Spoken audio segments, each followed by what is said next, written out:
You're in Braves country.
You're in Braves country.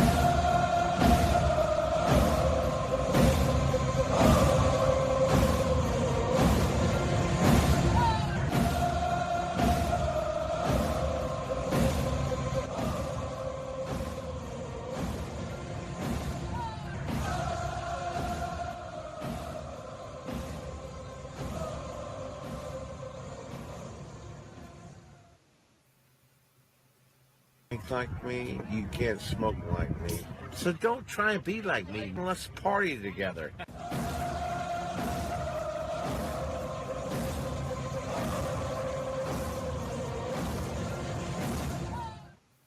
There's something kind of about a kid that's never played baseball.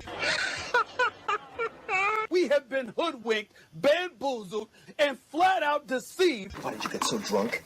You got drunk. I'm just really exhausted. What's in that cup? Rum and Cokes. Do you have any idea how important this is? We're trying to save the buffalo. Really, this is what you're doing? This is what you're doing?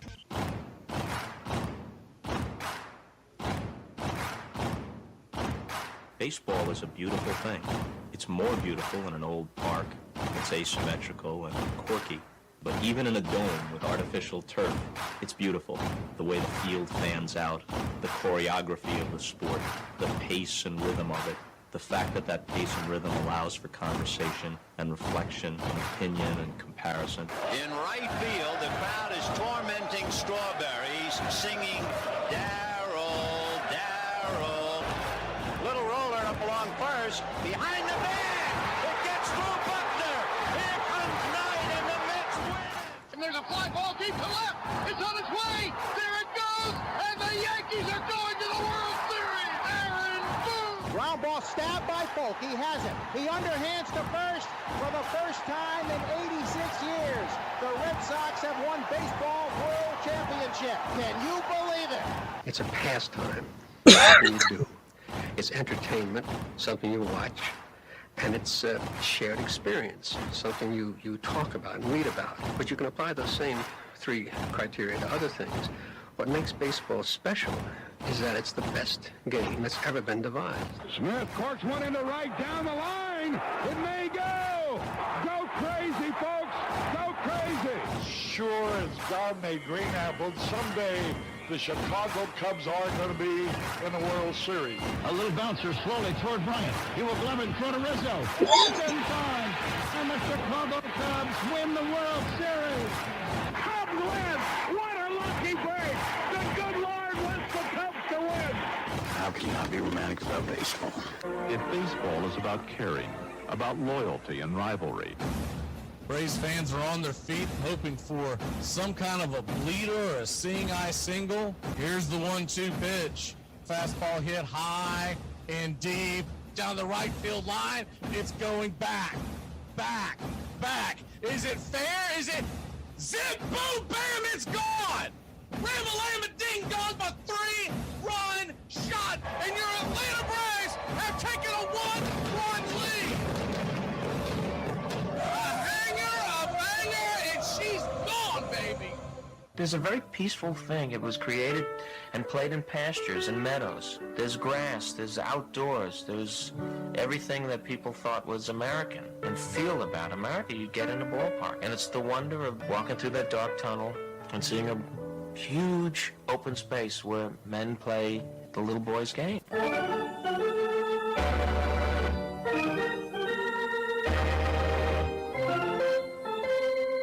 I believe in the Church of Baseball. I've tried all the major religions and most of the minor ones. I know things. For instance, there are 108 beads in a Catholic rosary and there are 108 stitches in a baseball. I prefer metaphysics to theology. You see, there's no guilt in baseball, and it's never boring. It's a long season and you gotta trust it. I've tried them all, I really have. And the only church that truly feeds the soul day in, day out is the Church of Baseball.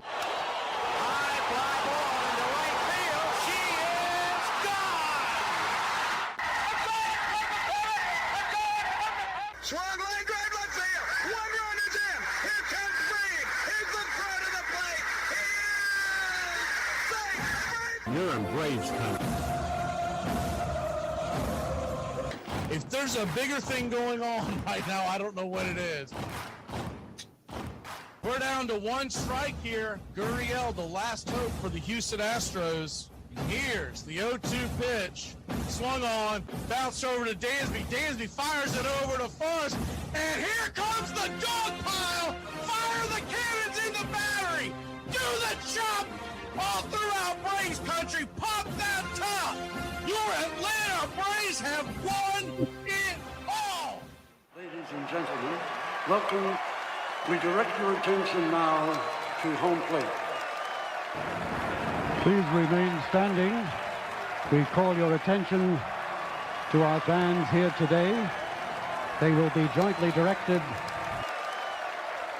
And now, another fixture. Our national anthem.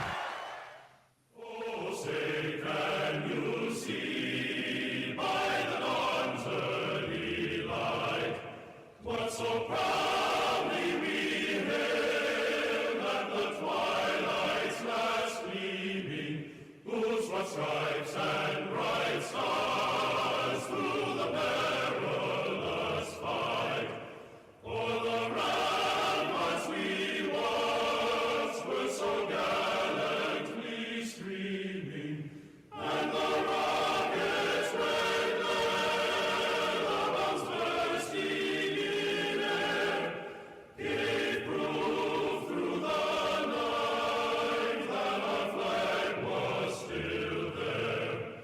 Oh, say does that star-spangled banner yet wave o'er the land of the free and the home of the brave? Play ball! At this time, ladies and gentlemen, we'd like to introduce today's teams as participants in this historic game.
Hey, Braves Country, Mac McGee here for American Rebel Beer.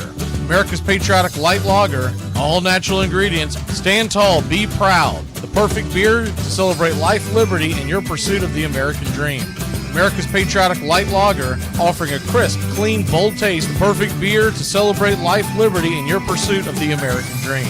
A beer with only 110 calories that tastes like a full-flavored beer and celebrates like freedom. You're in Braves country.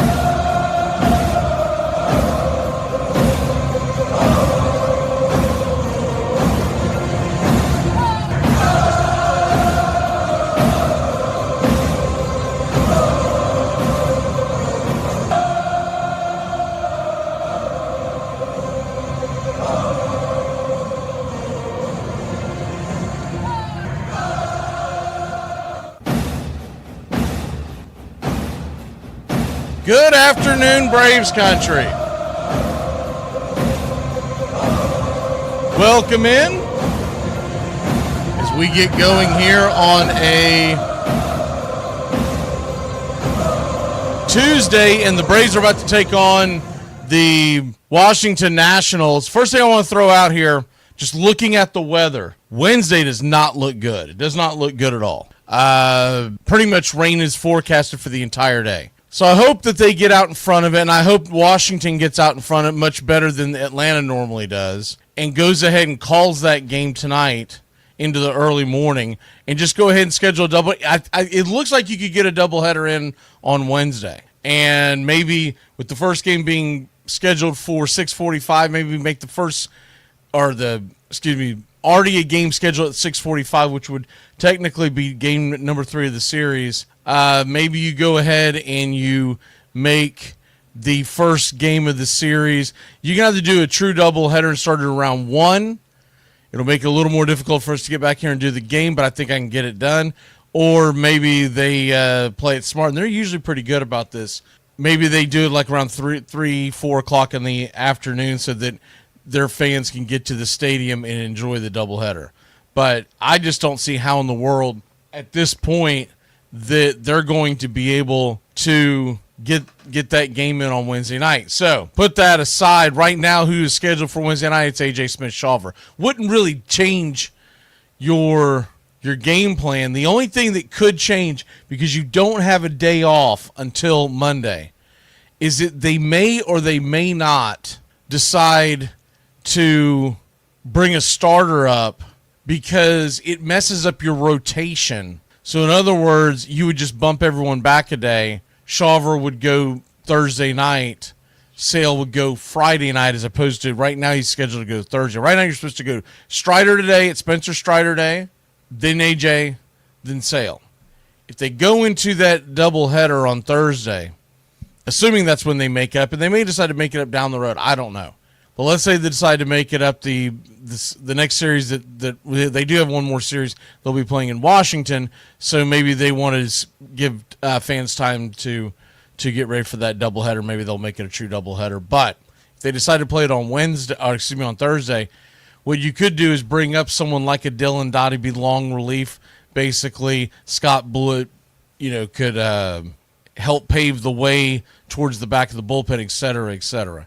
Because it's not just the fact of, the guys can go ahead and pitch because they have plenty of rest. You got to look at what it's going to play it forward, and eventually you're going to run out of somebody. You do have an off day on Monday, so you could manipulate it there. But anyways, just want to get that out of the way. But we're going to attack this series in the preview like we're assuming all 3 games are going to be played, and they're going to be played in order. I just don't think there's going to be a game played on Wednesday. The rain starts coming in the early part of the day, very early part of the day, and then it's consistently going all the way through into the night. So, and hopefully Washington doesn't play the same games that the Braves play with their fans and have them come out there to the yard and then eventually cancel it and whatever. All right, looking at some of the things that we've got going on here. So you got Spencer Strider coming back tonight. If you're wondering what Washington's been up to since we've seen them last, remember we played them last week, they swept the Orioles. Now, the Orioles have been terrible, and that's why their manager got fired. But they're going to be smelling themselves a little bit. They are on a 3-game win streak, and if you look at it from their side of it, they've won 4 of their last 5. So you're going to come in and face a team that's got Mitchell Parker, Williams, and Gore. We did not face Gore the first time through, but we did face Parker and Williams, and we got to both of them. Tonight's game, I really expect the Braves to go out there and roll. I expect Spencer Strider to give us probably 5 good innings, considering that when he pitched that simulation game, he was in the high 70s on pitches thrown. So most likely, he's going to be around the 80-85 range. I don't think they're going to try to push it. And the games that are going on, Helly, and I'll look at your comments later. I'm not sure what in the hell you're talking about on Braves country. But anyways, the Braves are coming into this Washington series, and they're 1 game above 500. They are 5 games behind Philadelphia. Philadelphia has taken the division lead. The Mets are in a free fall right now. They have lost 4 of their last 5. They lost again last night. They lost to the Red Sox. And so the Braves are 4.5 behind the Mets. They're 5 behind Philly. So we're right there. Washington, by the way, is coming in 7 games behind the division lead. And so they are, 8.5 behind the division lead. I was looking at their wild card number. So they're 3.5 behind the Braves. And if you take a look at the actual standings in the wild card right now, the Braves are 3.5 behind the Giants. And San Diego is a half game in front of the Giants, and then the Mets are 1 game in front of the Giants. So when it's all said and done, we're 3.5 out of the final playoff spot. We're chasing down Arizona, St. Louis, and San Francisco right now. When we get to that point where we have caught and worried about getting the wild card, the final wild card, or the division, then we'll set our sights higher. But right now we're just trying to get back to that spot. And so right now, 3.5 out of the final wild card, 4.5 out of or 5 out of the division lead, 4.5 behind the Mets. So that's where we are right now heading into today. Real quick recap on what happened over the weekend with the Braves. Friday night, Chris Sale went out and threw a gem, 7 innings, 8 strikeouts, 1 earned run, 2 walks, and he outdueled Crochet. And look, Garrett Crochet looked very good in his own right. That was one of the better pitched matchups of the season so far across Major League Baseball. Iglesias came in and got the save. The Braves were very, very patient at the plate there in the 9th inning, drawing those walks and getting that win. Drawing those walks got them to a 3-run lead, so when Iglesias gave up the 1 run in the 9th, wasn't a big deal. The other thing that we're looking at is that in that game, the Braves bullpen in general, Days Bolt, once again, he continues to dance in the danger zone across the board. He is wild as hell with his pitches, but he continues to dance out of it because he's got the high velocity. He finds a way out of it. I still think he's not a setup man.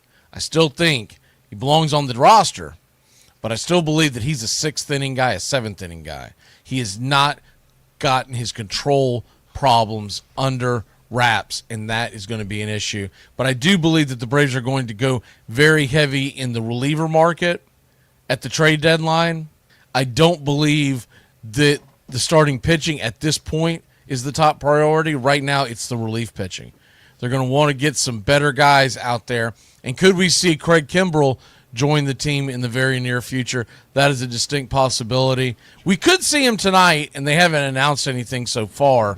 So we're doing this at noon on the first day of the series like we always do as we welcome in Facebook and TikTok. But even with that being said, if they do decide to make any kind of a move, let's see, the Braves have announced something here a second ago. What is it? Never mind, they're just reposting nonsense. But as of right now, they have not made a move. I would tend to think that because they're on the road, in all likelihood, we're going to be talking about the Braves making the next bullpen move when we get back home to San Diego on Friday. And that's when you could see Kimbrell. Who's going to be on the chopping block? It's probably going to be Montero, to be honest with you. I mean, the guy, I like Montero, and I like watching him pitch, but facts are facts, and he's walked 11 guys in 13 innings. He always seems to dance out of the danger somehow, but he's walked 11 guys in 13 innings. That's at the top of the well, however you want to look at it, but that is the top percentile or the bottom percentile, however you want to look at it, on giving up walks per 9. So he's going to be the obvious choice unless they decide to send someone like Daysbel down who does have options and say, hey, we want you to get better control and we'll see you here in a month or so. That could be a possibility as well because of needing the depth on the starting pitching. But if you're looking at it from what they've done on the field, it's going to be Montero that's going to be on the chopping block. Before anyone even thinks it or suggests it, Bummer's not going anywhere. He was signed to the extension. They like having that extra lefty out of the pen. Obviously, Dylan Lee's not going anywhere. Pierce Johnson's not going anywhere. None of those guys are going anywhere. But the option that they do have is that Daysbel could be sent down to work on his control and then brought back up anytime because he does have a move left. So there you go with that. If they do not make any moves coming into this series, you kind of know from the get-go what happens with the bullpen. And I heard a guy talking about this the other day on when you see the first guy come out of the bullpen, you know who they pair them with, right? Meaning, as of right now, it's basically Montero and Bummer are paired together, and if you see one of them come out, you know who the next guy is going to be. And the guy was going on about how, well, when you do that, you're kind of setting yourself up for the middle of your predictability. It really is, but the thing is, that's not really true because if the game continues where you're behind, yes. But if you take the lead, then they're going to flip the script. They have the guys paired up for when they're behind because they have their elite guys for when they're ahead because they're trying to hold the win, grab the win.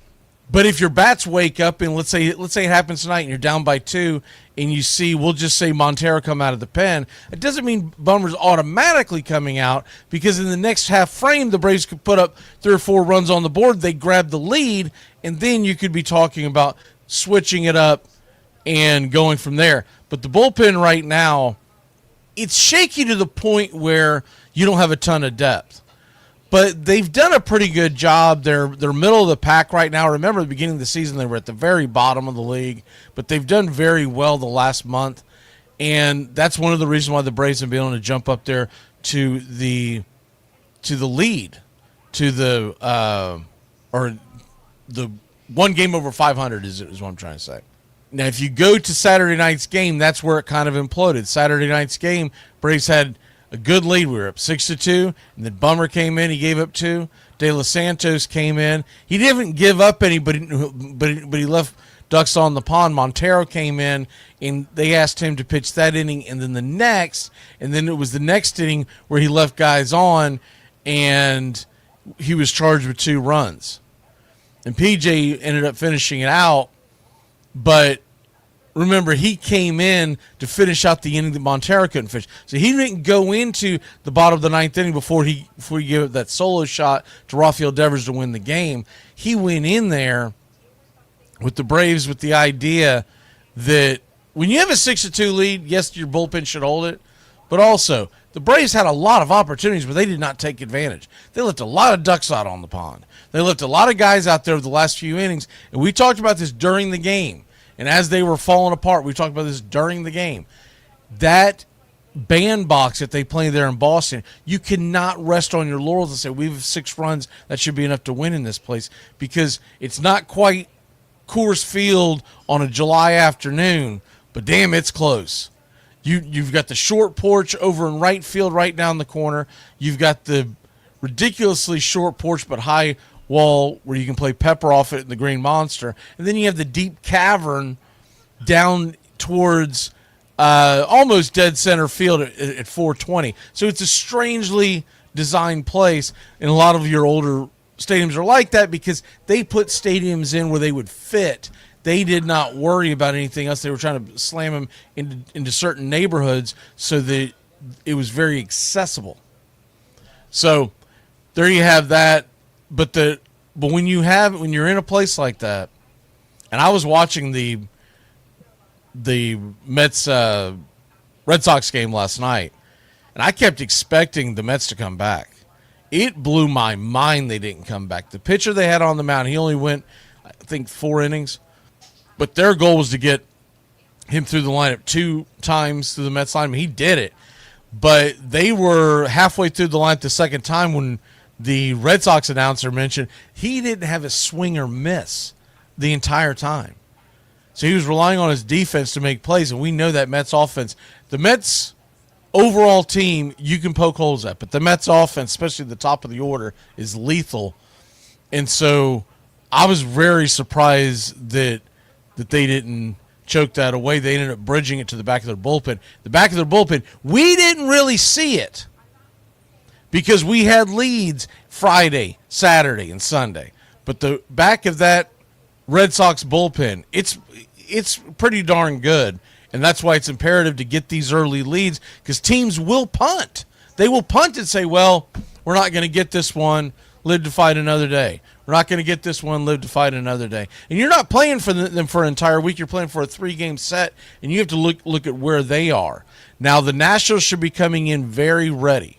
Not only are they in the 3-game winning streak, and they're at home, but they also had an off day. So their bullpen should be fine. But the key to getting Washington into the L column every day is to get into that bullpen period. And that's what the Braves are going to be tried for here. That is going to be get into that bullpen across the board because they have the worst bullpen in all of baseball. And we saw it in the previous series when we faced them. If you can get into their bullpen, you can get to them.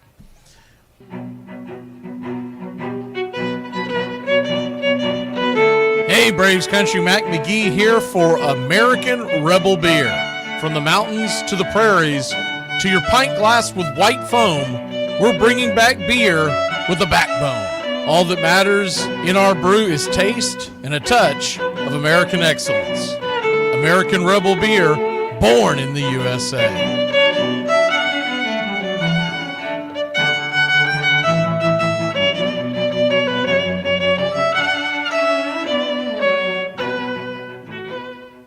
With the chance of there being a doubleheader on Thursday, it's going to be interesting how both managers take about it. But if I'm Snicker, I'm extremely aggressive today. I have Strider on the mound.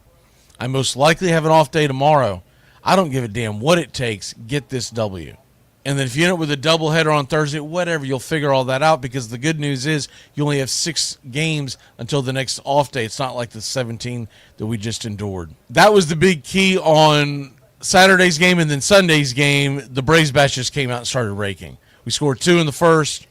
You got the grand slam given up by Schwellenbach. Then he settled down. Braves tied it up in the 4th. They took the 3-run lead in the 5th, and then they put it away in the 8th.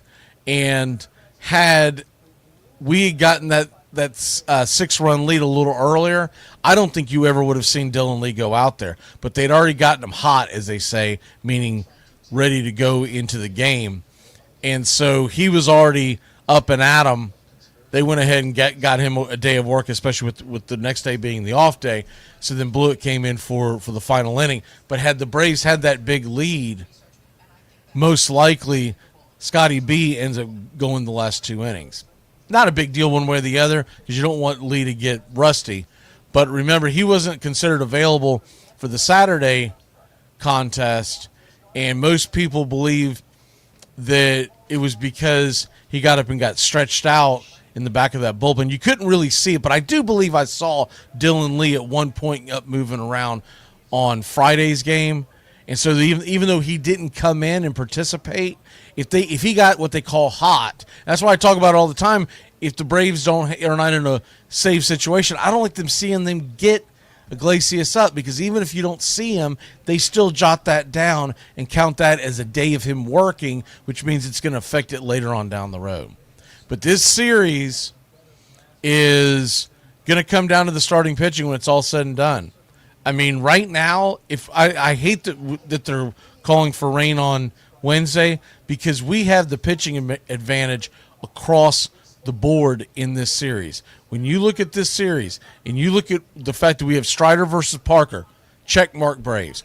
AJ Smith-Shawver versus Williams, big check mark right there. Shawver's been pitching very well, and Williams not so much. And then you've got Chris Sale going up against Mackenzie Gore. And though Gore is their ace, Sale definitely checks the box there. So you can never assume a sweep against a Major League Baseball team, but we're set up to bare minimum win 2 out of 3 if all 3 are played. That's going to be the big question. I hope that they don't end up pushing this to a doubleheader down the road, because you never know what the Braves will be looking at in their schedule per se at that point. I'm trying to go through real quick and see when the next time is we return to Washington. I believe it's much later in the year. Let me pull up the schedule real quick. But that could factor in. See, when is that final one against what? Yeah, it is. It's late September. It's actually the final week of the season. Oh, I'm sorry. That's the home series. Okay, it's mid-September. It's Monday, Tuesday, Wednesday, September 15th, 16th, and 17th. I don't really think I want to be playing a doubleheader with 2 weeks left in the year and maybe be trying to chase someone down. I'd rather them go ahead and get the damn thing over with on Thursday and do the doubleheader there, assuming that there is a rain out, and I don't see how they're going to get that game in.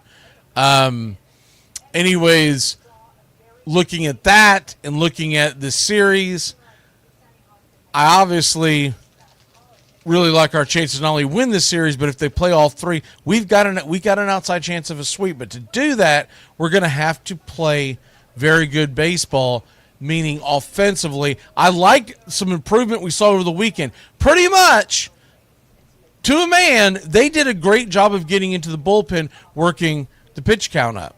Now, they didn't do a great job against Crochet, but Crochet was firing bullets. But they've looked better over the last few weeks. They're not consistently, but they looked better. They've looked better as they've moved this along.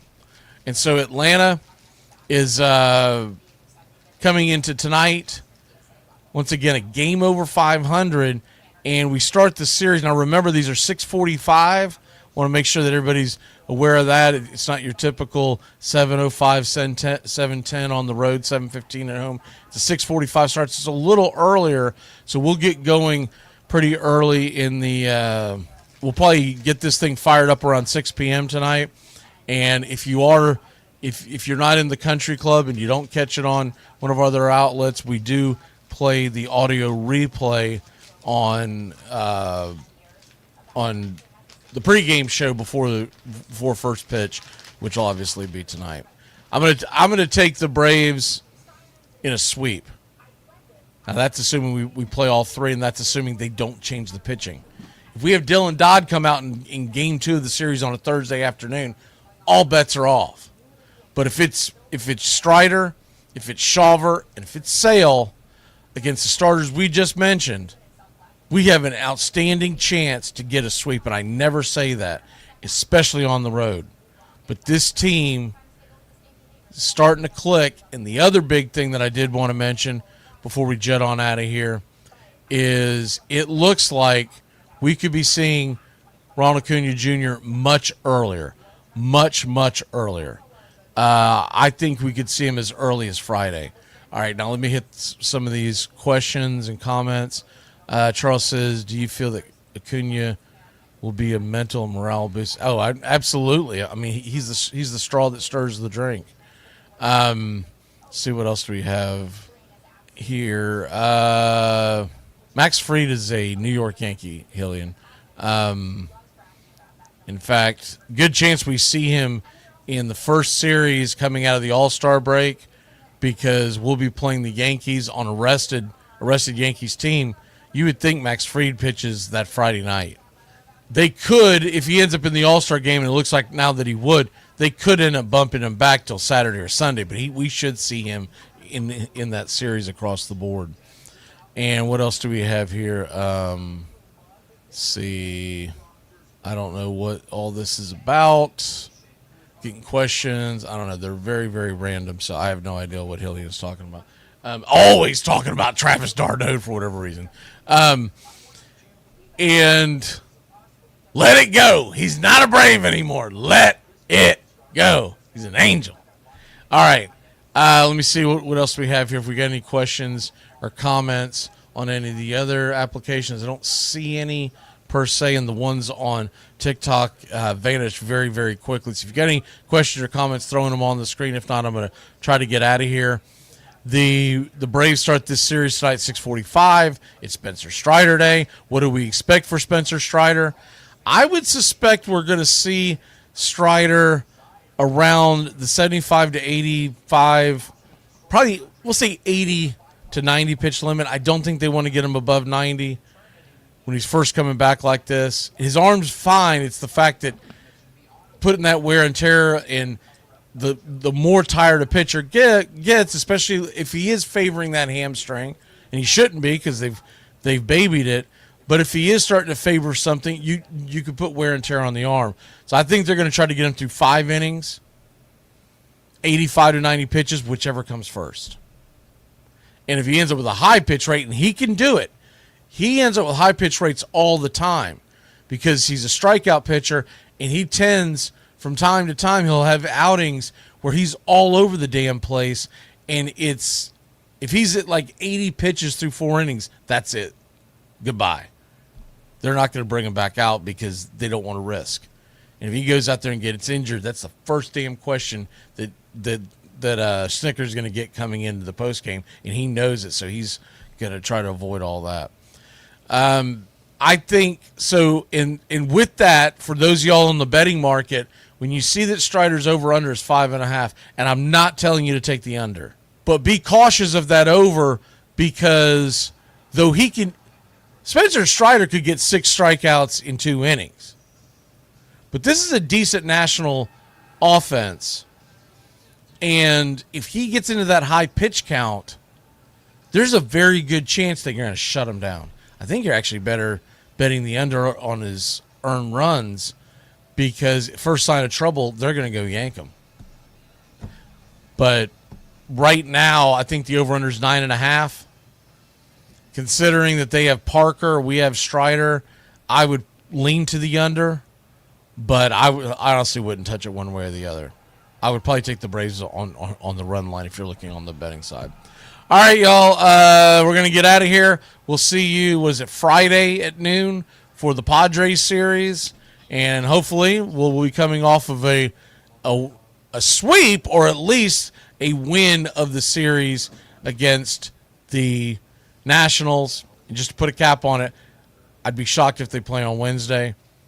So pay attention to we'll always update it on our X and on our Facebook page, but just realize good chance that unless something changes with the weather drastically, Wednesday isn't going to be played. And if it is, it's not going to be played on time. Y'all have a great one, Braves country.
7 o'clock in the morning.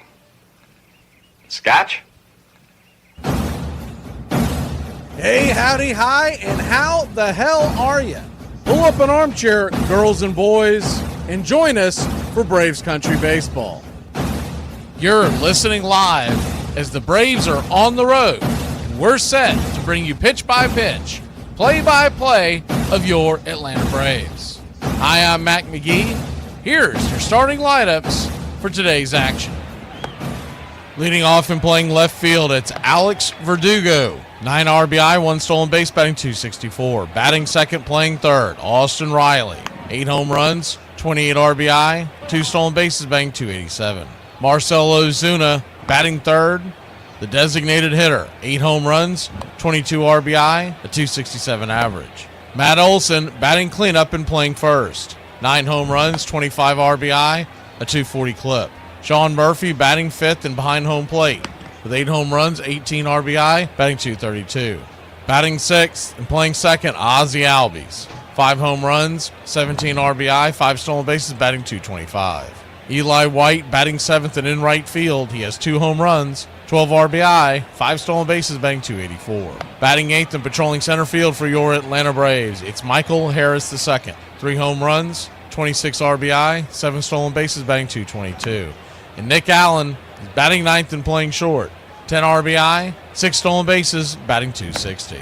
On the mound for your Atlanta Braves, it's Spencer Strider Day. He's back, baby. He's back. 0-1 with a 3.60 ERA and a 1.2 whip. He's thrown 5 innings this year with 5 strikeouts, a home run, a walk, and 5 hits allowed. He'll be going head-to-head with Mitchell Parker, who's 3-3 with a 4.32 ERA. 1.30 whip, 50 innings, 32 strikeouts, 41 hits, 24 walks, 1 home run served. Backhand Parker in the bottom of the first inning, it's C.J. Abrams. He's batting .312 with 8 homers, 18 RBI, 9 stolen bases. Batting second, playing left, James Wood. 12 home runs, 30 RBI, 7 stolen bases, batting .279. Daniel Lowe, batting third, playing first. 8 home runs, 33 RBI, 1 stolen base, batting .221. Keibert Ruiz is batting cleanup and behind the plate with 2 home runs, 17 RBI, a .280 average. Garcia is batting fifth and playing second. 4 homers, 17 RBI, 6 stolen bases, a .229 average. Batting sixth, the designated hitter, Josh Bell. 6 home runs, 15 RBI, a .156 clip. Dylan Cruz, playing right, batting seventh. 6 homers, 14 RBI, 11 stolen bases, batting .191. Tanya is at third and batting eighth. He has 9 RBI, 1 stolen base, batting .244. Jacob Young will be in center field and batting ninth. A .227 average, 5 RBI, 5 stolen bases. Calling balls and strikes behind home plate tonight, it's Marvin Hudson. Your first base umpire, Trip Gibson. Second base will be manned by Ryan Blackney, and down the third base line, it's Derek Thomas. Game time temperatures tonight here in Washington, D.C., our nation's capital. 72 degrees with the wind blowing in from right, slight 2 miles an hour. Your Atlanta Braves come in today 1 game over 500, third in the National League East at 24-23. The Nationals are fourth in the division at 21-27. Your Atlanta Braves a minus 185 on the money line. The over-under is 8.5. Our pick to click tonight, give me Austin Riley. He was just 1 for 3 versus Parker when he saw him last week, but the other team, he's scalded. We think he finds a few more to fall, and Riley goes clicking away to an Atlanta Braves 5-2 victory. Keys to the game tonight is going to be to get Mitchell Parker out of the game. We ran him out in 4 2/3 last time. He gave up 4 earned runs. He had ducks on the pond when he left, and the bullpen started coughing up hits left and right. He pitched the 1 game that Washington won last week. Finnegan coming in for the save. Fair actually got the win. In that game, the Braves gave up earned runs in the 7th and 8th inning, 2 apiece in those innings. De Los Santos getting the loss, but Bummer doing his fair share as well. Key to the game tonight is to see the back end and not the front end of our bullpen. Get the lead early, push Parker out, and we'll see the also-rans coming out of their pen. Put your click in the chat, slap that like, and let's get ready, Braves Country. We'd like to thank everybody for choosing Braves Country Radio, and a special thanks To all the country club members, please like on your way in and subscribe, set those alerts, and share Braves Country Radio to help build the crowd so we can continue to bring you the classic call of Braves Country Baseball. Well, it's about that time. Grab you a cold one. Find you an armchair. Atlanta Braves Baseball right here on Braves Country Radio. Your modern-day superstation is in its 5th season of bringing you pitch-by-pitch, play-by-play of your Atlanta Braves and our one-of-a-kind production. Take us anywhere you go for over 170 Atlanta Braves ball games. Please like and subscribe today. Join the Country Club. Thank you to all the Country Club members. You help support Braves Country Radio. Get this bus moving. Stop. Come back. Too late. Roll call! Yeah, roll call! You're in Braves country.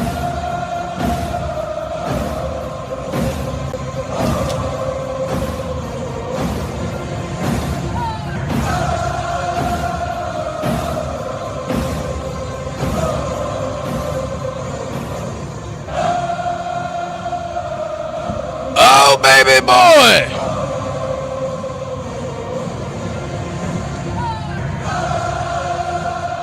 Spencer Strider today. How the hell is everybody?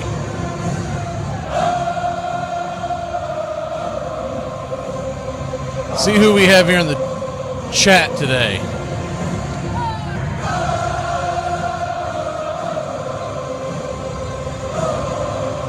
We'll start it back at about the 6:18 marks. If you haven't chimed in since then, jump on in. We'll say hi to you. Good evening, Uncle Charlie Fritz, Frank Reichner, Jameson Taylor. What you talking about, Willis Mathis?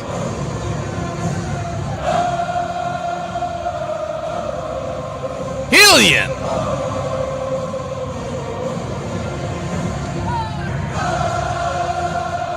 '87.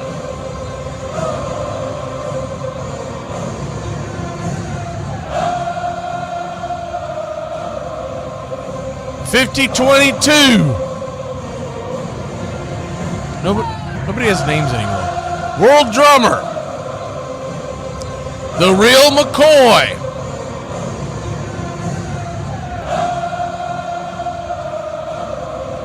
Cal-El. The GOAT. Colby. What you covering today, Colby? What's your play of the day? John.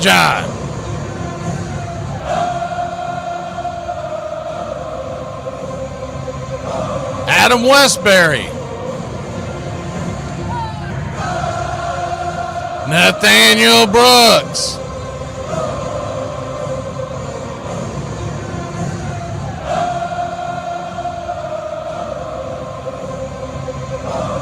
Harlow.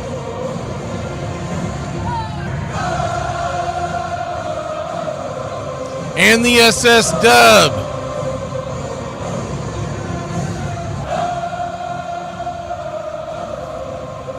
We just did a whole show on that.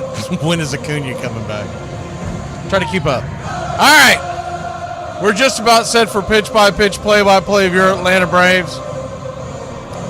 I guess... must have missed that. I don't know when that happened, but it looks like Hillian gifted a country club member.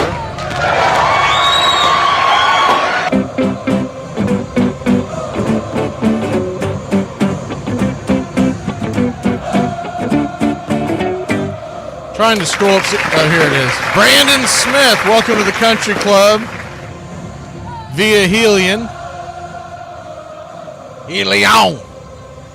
Your Atlanta Braves are just about set for pitch-by-pitch, play-by-play of your Atlanta Braves is coming up when we return. Spencer freaking Strider Day. Hey, Braves Country, Mac McGee here for American Rebel Beer. America's Patriotic Light Lager, all natural ingredients. Stand tall, be proud. The perfect beer to celebrate life, liberty, and your pursuit of the American dream. America's Patriotic Light Lager, offering a crisp, clean, bold taste, perfect beer to celebrate life, liberty, and your pursuit of the American dream. A beer with only 110 calories that tastes like a full-flavored beer and celebrates like freedom.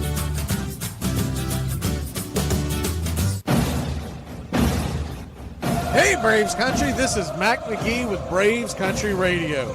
We are bringing you pitch by pitch, play-by-play of your Atlanta Braves all year long. Join the Country Club today. Help support Braves Country Radio. Join the Country Club today. It helps us bring you more of the game we all love. Braves Country Radio, your home for the classic call of Braves Country Baseball.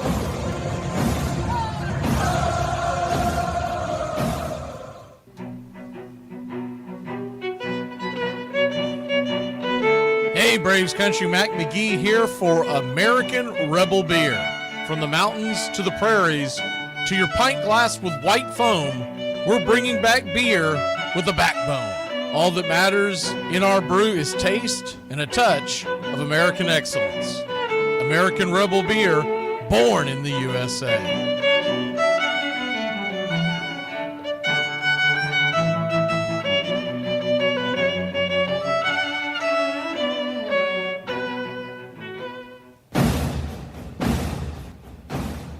Ladies and gentlemen, we interrupt our program of dance music to bring you a special bulletin from the radio news. Sit quietly and we will control all that you see and hear. There is nothing wrong. You are about to participate in a great adventure. You are about to experience the awe and mystery. You unlock this door with the key of imagination.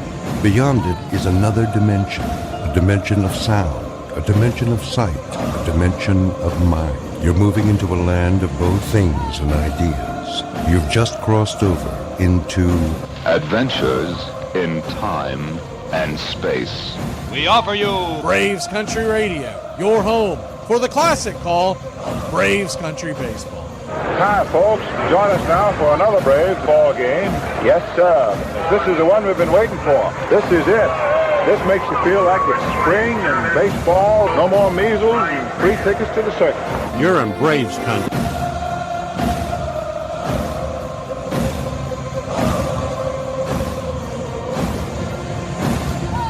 This is a reminder, disorderly conduct will not be tolerated.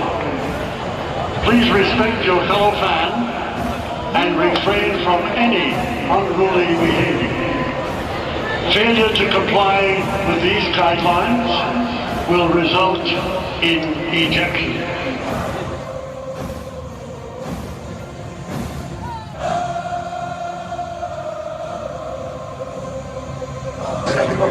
All right, you guys, let's listen up. We won a game yesterday. If we win one today, that's 2 in a row. We win one tomorrow, that's called a winning streak. It has happened before. So let's see some hustle. Let's jack it up a little. I got a feeling things are about to turn around for us.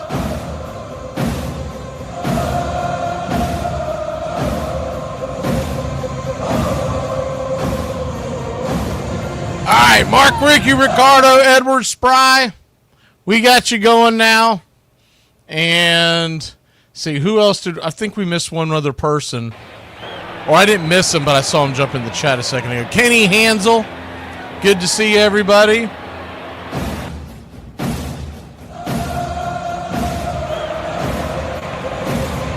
We are just moments away from first pitch.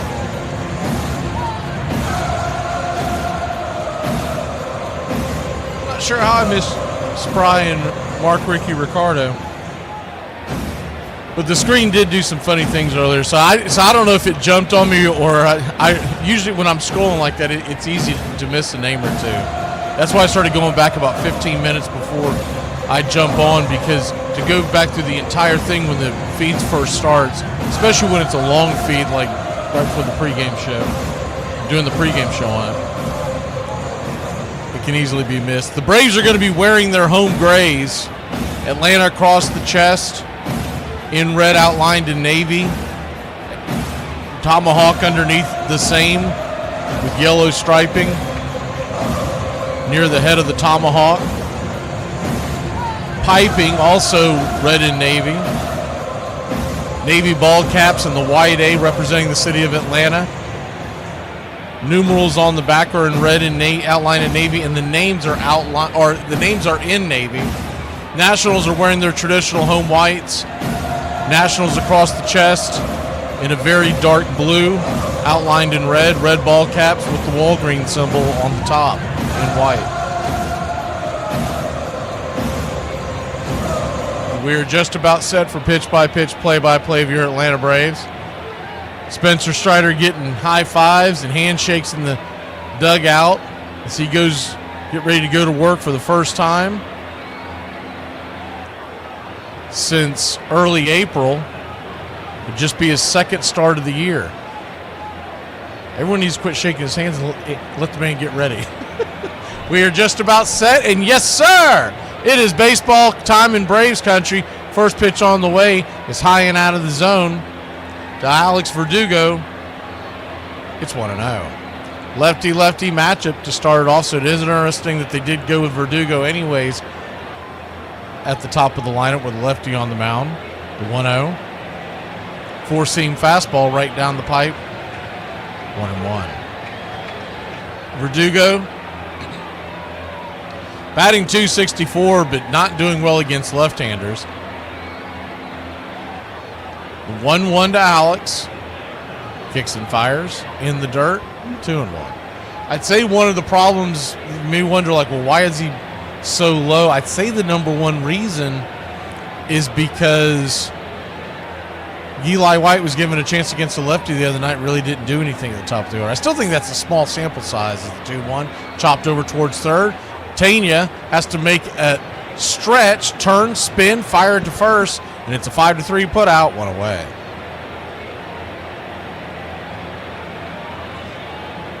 I understand that Eli didn't do well on the one night that he was given, but it's one night. I mean, I don't know.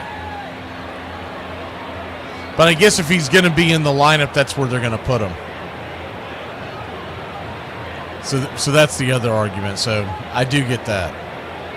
Austin Riley coming to the dish. Lefty, righty. First pitch, 94 inside.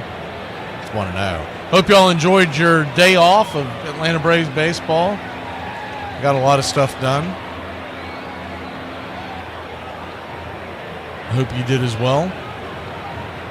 The 1-0. Bending curveball on the outer edge. 1-1.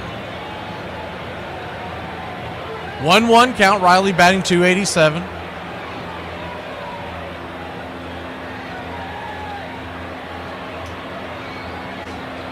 Pitch on the way is swung on and fouled down the right field line, well out of play. 1-2.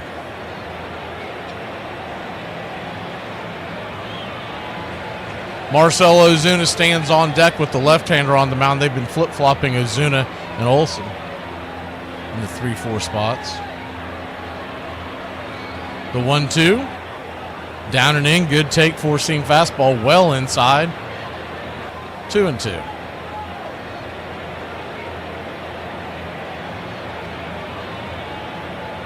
2-2 count.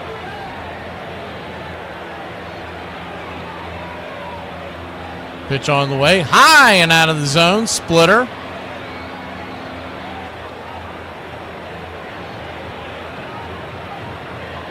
Full count to Riley now.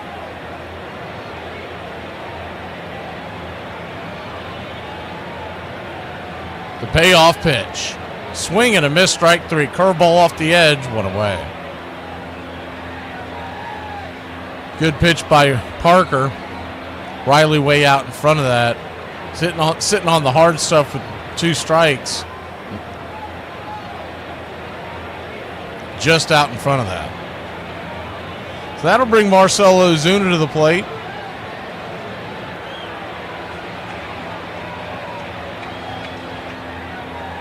Ozuna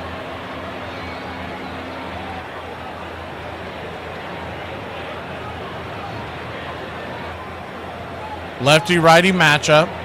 The first pitch to the Big Zoo. 94 inside, right in off the hands. It's 0-1. Braves nothing, Nats nothing. Top of the first, if you're just joining us. The 0-1. Swing. Hits it hard on the ground, but right to the shortstop. That'll be an easy 6-3 put out with Marcel's lack of speed. That'll end the inning. 3 up, 3 down. We'll be back in a flash here on Braves Country.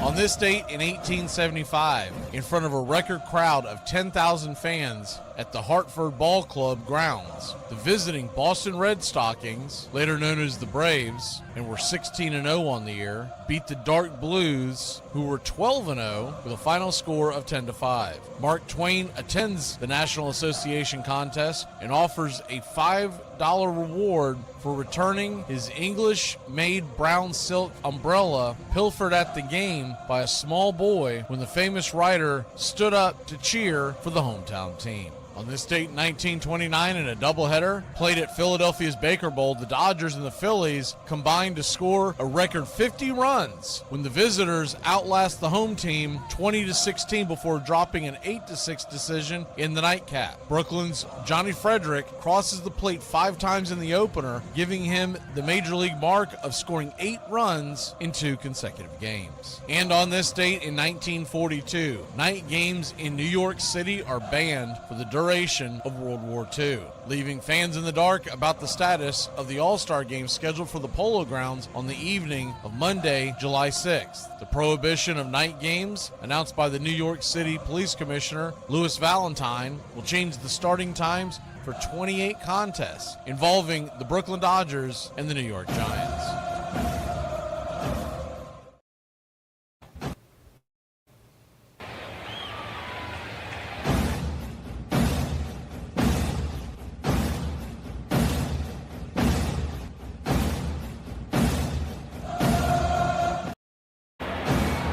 Spencer Strider goes to work. First pitch on the way to C.J. Abrams is a 96-mile-an-hour fastball right there on the inner cut. It's 0-1. The 0-1. Brings it. Swing. Baltimore chopper just past the mound. Riley's on it. He'll fire it to first. And it's a 5-3 put out. Good defensive play by Riley.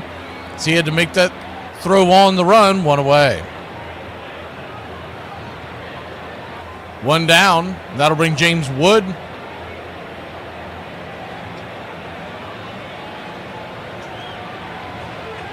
Wood, 908 OPS on the year. Righty-lefty matchup. First pitch, 97 inside. 1-0.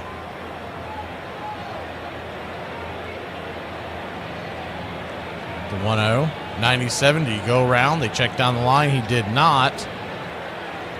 2-0.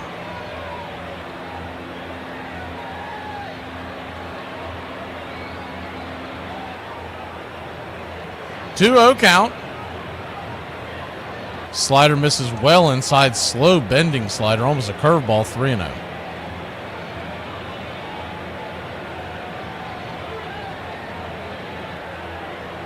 So 3-0 to Wood. Strider brings it. Swing. That ball slapped over the left side just past Riley, and it's going to be a 1-out single for the Nationals. That ball was scorched. Braves were playing the infield to the right for him to pull, and he slapped it to the left.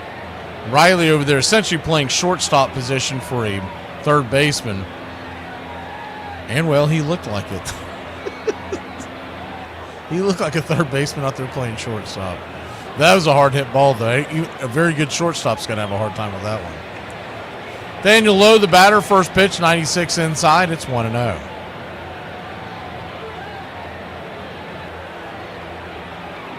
We have not seen this group this year of umpires. Marvin Hudson is the 1-0. Swing and a miss. Chase a slider in the dirt, 1-1. He's your home plate umpire. Been a while since I've seen Marvin. I know we've had some issues with him, but all in all, he's a fairly highly rated home plate umpire.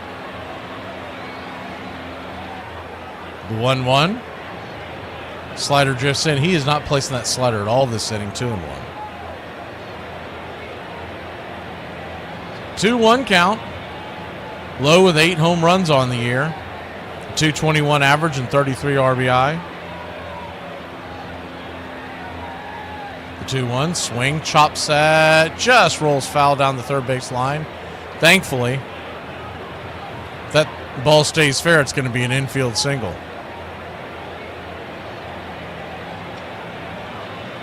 Keibert Ruiz stands on deck.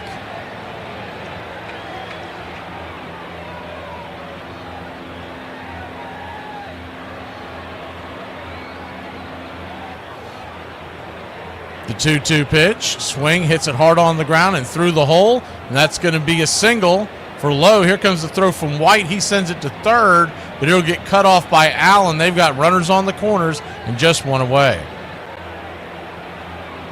So Strider struggling here in the early going of the game.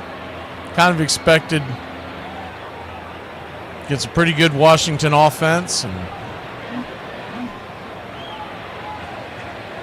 you almost have to hit the reset button with that one start that he's had since last year. Feels like this is another first time start in a year because of the long break in between the two starts. They appear to be having an issue with their PitchCom device in their hat.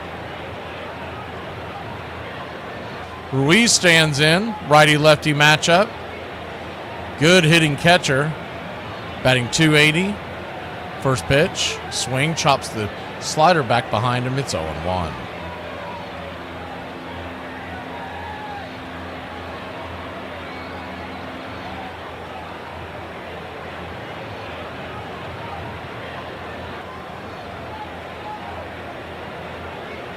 Nationals had last-second changes to their lineups. We'll go over them in a second. So the one you heard recorded going into this game is not 100% accurate.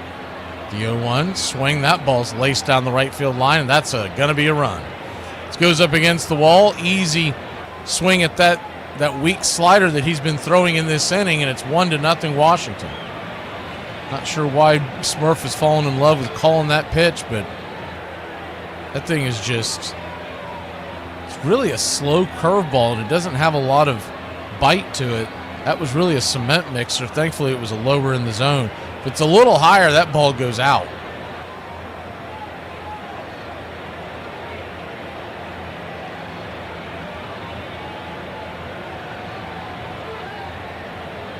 So runners at second and third and just one out. First pitch, swing and a miss fastball.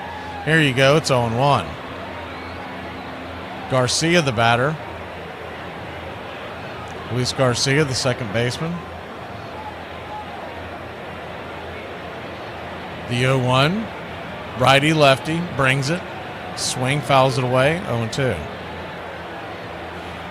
Talked about this before with some of the other starters, but these guys with the really good fastballs, they kind of tend to forget about it and fall in love with trying to trick a guy. Man, just bring that hard stuff. You can dust them off with something else at the end, but you can easy to get ahead when you've got a fastball like Strider does. The 0-2. Swing, slaps that foul down the line. We'll do it again. So an 0-2 from Strider. Could use a big strikeout here. The Braves infield is more of halfway in. I wouldn't call it in. Trying not to give up the 2 runs. The 0-2.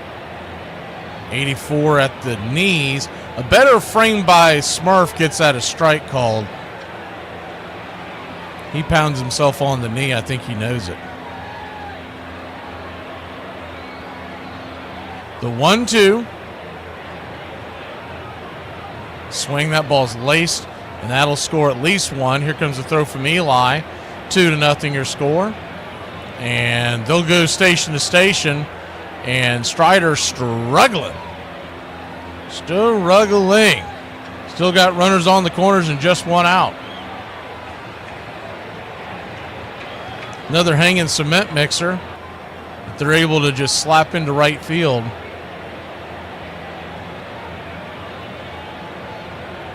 Smurf keeps calling that pitch, and he keeps getting hammered.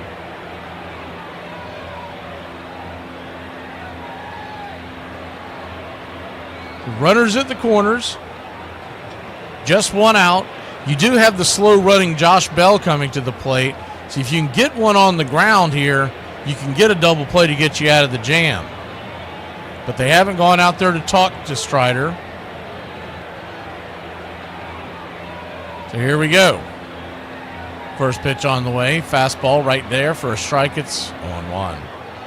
Man, Smurf is jittery and jumpy. He jumped up there, almost didn't get the frame call. The 0-1. I think he's more nervous as back foul. It's 0-2. See if they try to go to this cement mixer again.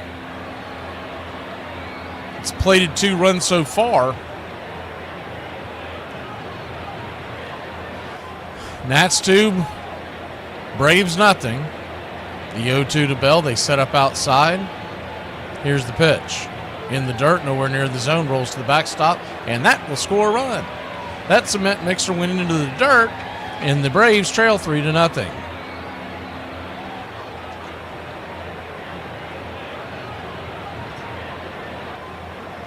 So an absolute disaster to start the game.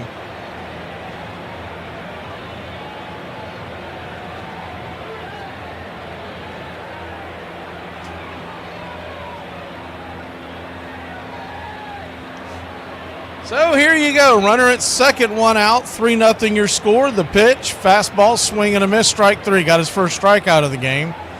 Imagine that. You go back to that fastball and it does wonderful things.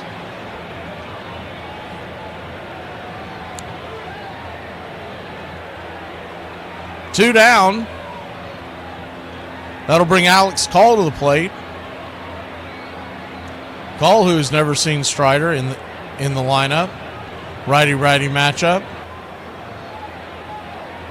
They set up outside. First pitch, fastball, swing and a miss. It's 0-1.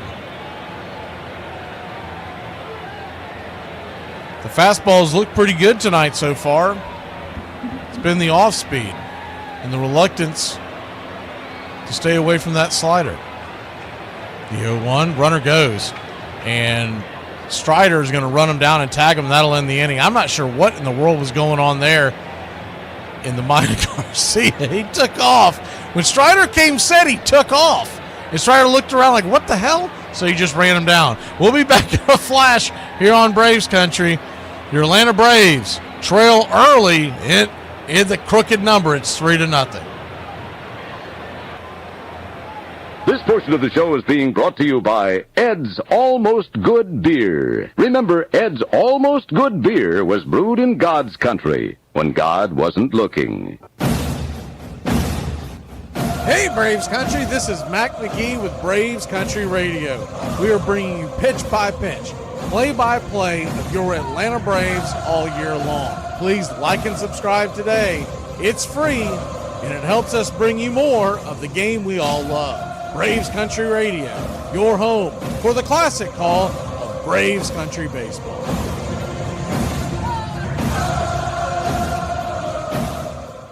Darryl Strawberry has gone out to get some sunglasses, so the sun has poked through the clouds here at Wrigley, much to the delight of the fans. There's a lot of daughters here, too. It measures just 9 inches in circumference, weighs only about 5 ounces, and is made of cork wound with woolen yarn, covered with 2 layers of cowhide, and stitched by hand precisely 216 times. It travels 60 feet 6 inches from the pitcher's mound to home, and it can cover that distance at nearly 100 miles an hour. Along the way, it can be made to twist, spin, curve, wobble, rise, or fall away.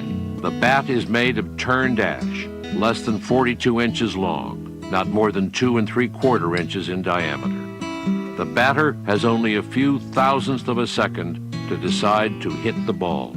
And yet the men who fail 7 times out of 10 are considered the game's greatest hero. Please like and subscribe today, youtube.com/@BravesCountry. Matt Olson will lead us off as the Braves try to climb back into this one. Lefty-lefty matchup. First pitch on the way. 92 inside. It's 1-0.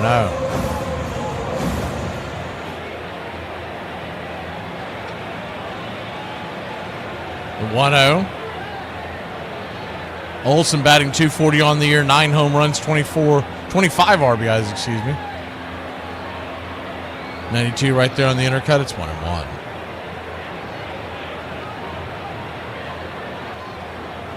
One count. Parker twists and brings it. 93. Oof. We got the benefit of the doubt on that one, 2-1. Olson looked back. He's got a smirk on his face like, all right, maybe I won't complain when I get one called on me. That one was right in the middle of the corner up top. Wow. The 2-1 count. Swing, lifts it. High into center field, going back on the track. Is it? She gone! Zip, boom, bam, it's gone! Ram-a-lam-a ding-dong, a solo shot, and your Atlanta Braves are right back in it, baby. 10th home run of the year, 419 happy feet. Hello from Plank Road Field. Smooth as it gets. Ice House, always smooth, never watered down. We must win today. Losing is not an option. 106 miles an hour off the bat. Matt Olson. Dead center field, 419. I don't think that was quite 419, but we'll take it. Cruz at the top of his leap. It went over his glove at the 402 mark by about maybe 2 to 3 feet. Sean Murphy, your batter. First pitch to Smurf is a bending curveball up top. It's 0-1. We could take a back-to-back jack like we got the other night from Olson and Smurf in Boston. The 0-1 brings it. Swing, hits it hard on the ground, but over to third. Should be an easy 5-3 put out with Smurf speed. It is. One away.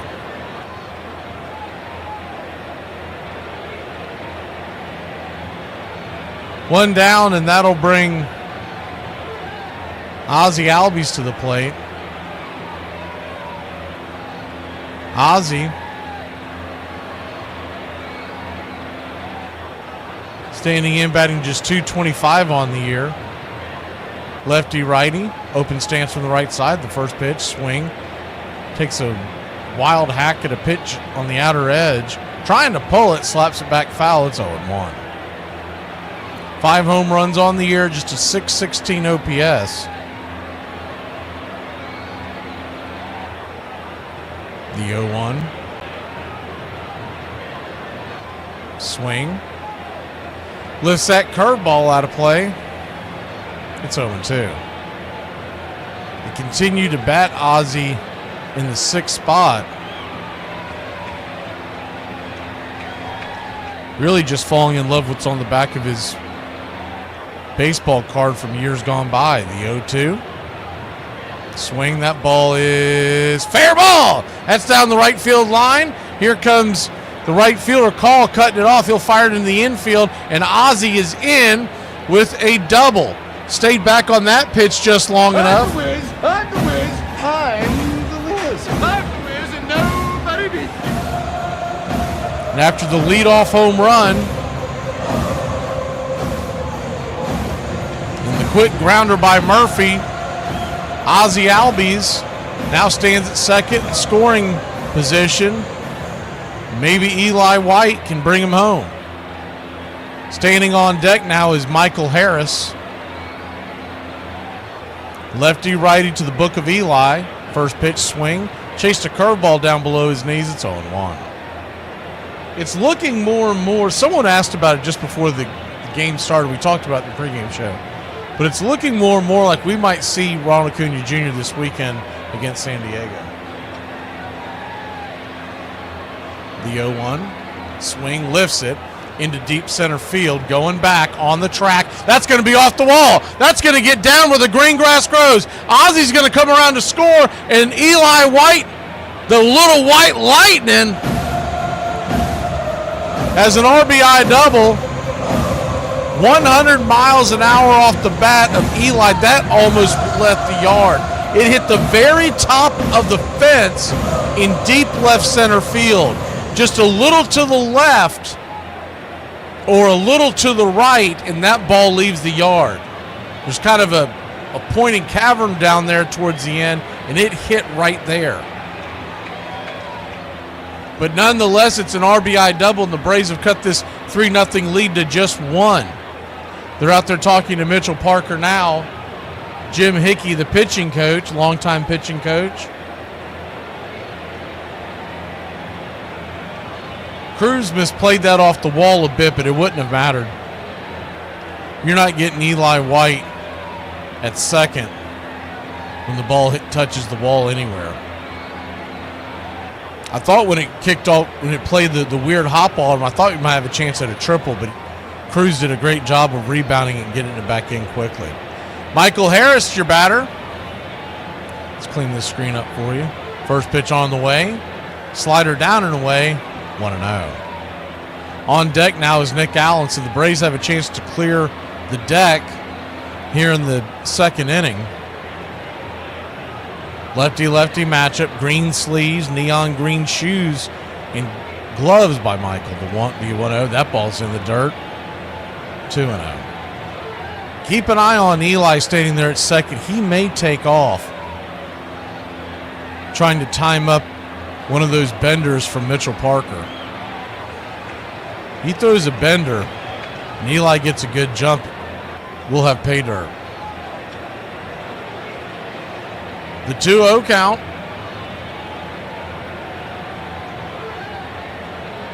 Comes set. Swing. That ball's chopped down the first base line.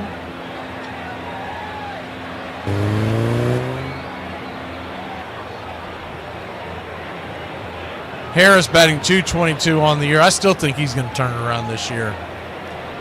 They kept playing so many games with him in the order, dropping him up and down and up and down. Acuna comes back. I think you're going to see Harris have a good second half of the season. The 2-1 count to Michael. The pitch. High and out of the zone, ball 3-1.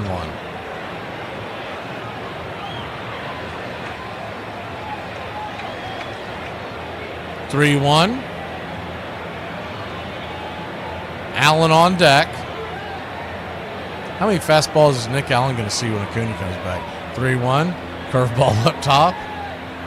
Full count. They might decide to put Harris down there at the 9 spot to put him right in front of Acuna. You never know, but man, whoever gets to hit in front of him.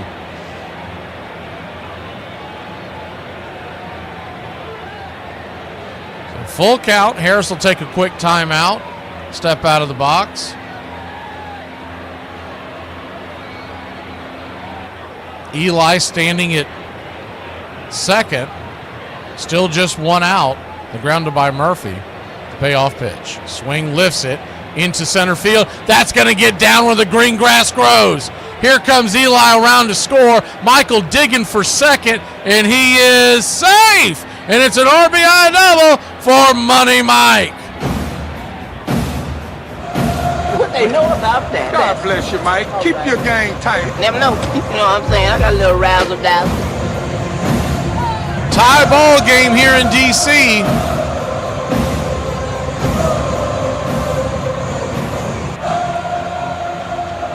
And Nick Allen will come to the plate.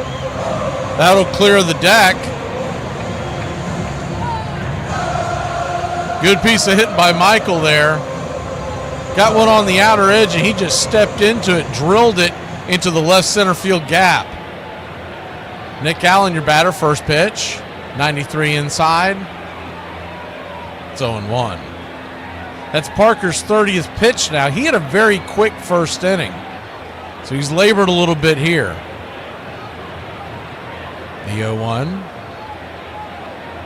Lefty, righty. Parker looks back. Michael, here's the pitch. Swing, chops it over towards short. They're going to throw to third, and they got Harrison a rundown. Harris tries to spin out of it, but they've got him. So put that in your scorecard as a 6-5 put out, fielder's choice for Nick Allen. That was the golden rule there when you run in second base. If you're following along on the video, the ball, he had to hop over it. And if the ball is in front of you, you should stay at your base, assuming that there's not a force. And the ball was in front of him, and they were able to throw it. Didn't help the fact that he had to jump as well. First pitch on the way to Verdugo, who's 0 for 1. Misses outside. It's 1-0. Lefty-lefty matchup. Runner at first. The 1-0. 92 outside, 2-0. You hate that because it takes away the runner in scoring position. I think Michael probably thought they were going to first no matter what because it would have been 2 outs, and he's thinking no one's going to take the risk of not getting the out. But when it's right in front of you there like that, C.J. Abrams made a smart play, smart throw to third. 2-0 count, lefty-lefty matchup. Riley stands on deck. The pitch, swing, fouls it back. 2-1. Same two teams tomorrow night and Thursday night at 6:45. With an asterisk. There is a lot of rain projected for tomorrow, so we could end up with the doubleheader on Thursday. We'll keep you updated. Just check in with the channel from time to time. The 2-1 swing, chops it over the mound. It's going to be an easy 6-3 put out as Abrams comes across the diamond to make the play, but not for your Atlanta Braves. Tie it up. We put 3 on the board. Let's get it. And Spencer Strider, get it. Max, a woman in my section wants to know if we do anything gluten-free. What do I tell her? Tell her she's not allergic to gluten. She's just masking an eating disorder. 1 out, nobody on. 2-2 count to Pete Rose. We've just started a wet day in Baltimore. There's a fly ball down the right field line. Tough chance. It's in for a base hit. Rose is coming for 2. It gets away from Robinson. Rose hit the dirt. And had he rounded the bag, he might have gone for 3. Thought it would be a play on him at second. Cincinnati's Charlie Hustle, Pete Rose, and this is the way Rose plays the game. Just 150% each and every time, whether the ball is there or not. This helpful instructional message from the National Association of People Who Have Trouble Walking and Chewing Gum at the same time. Step, chew. Step, chew. Step, chew. Step, chew. You're going to agitate the bees. Well, I'm fine with the bees. It's the honey I don't want to agitate. Is that your end game here, honey? Yeah, I figure we keep the hive in the basement, we'll always have honey. We'll always have bees, is what we'll always have. Wow! What? I think I just saw a wasp. I think that was a wasp. Did you see that? It looked like a wasp, right? Is this a wasp nest? This is a wasp nest. I'm out! Right. I'm out! Yeah. I don't want to tangle with a bunch of wasps. Hey! Do wasps make honey? No, wasps do not make honey. All right, well, I'm going to check it out anyway. There could be something delicious in here that wasps do make, and I want that. Walt Whitman. Brooklyn Eagle, 1846. In our sundown perambulations of late, through the outer parts of Brooklyn, we have observed several parties of youngsters playing base, a certain game of ball. Let us go forth a while and get better air in our lungs. Let us leave our close rooms. The game of ball is glorious. You're listening to Braves Country Radio with Mac McGee, the classic call of Braves Country Baseball.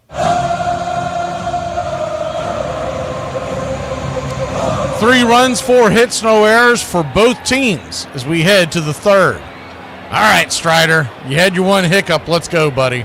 First pitch on the way, 95 up top, just misses high. It's 1-0. Righty-righty matchup. Alex called the batter. He was standing at the plate when Strider ran the last runner down in between second and third. The 1-0, 95 misses high and out of the zone, ball 2-0. 2-0 count. Strider at 25 pitches, so we got to keep an eye on that as well, the 2-0. Right there, 94, 2-1.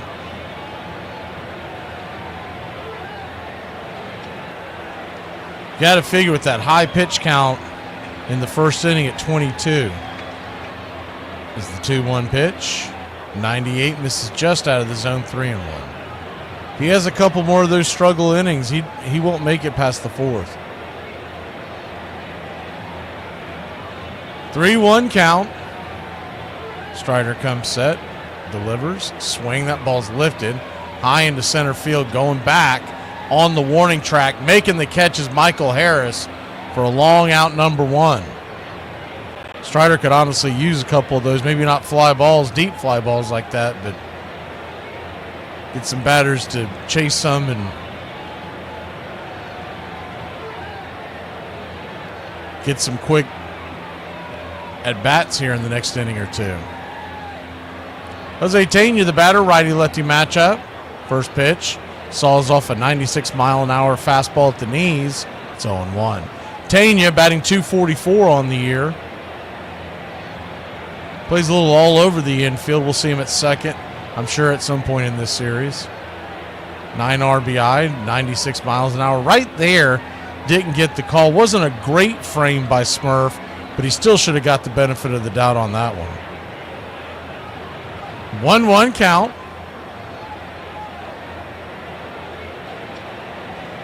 Pitch on the way. 95. Touch below the knees, but called for a strike. Might be a makeup pitch there. It's 1-2. 1-2 count. Braves and Nats tied at 3. We're just getting going here in the bottom of the second inning. The 1-2. 96. Caught looking strike 3. He got caught watching the paint dry. Fastball on the outer edge. 2 away.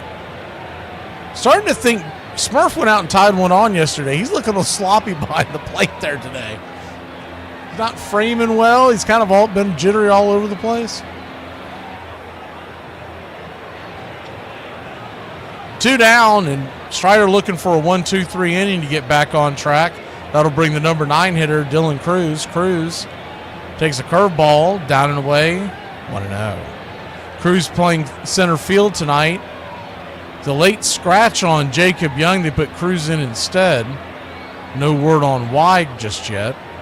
The 1-0. 96 off the edge. 2-0.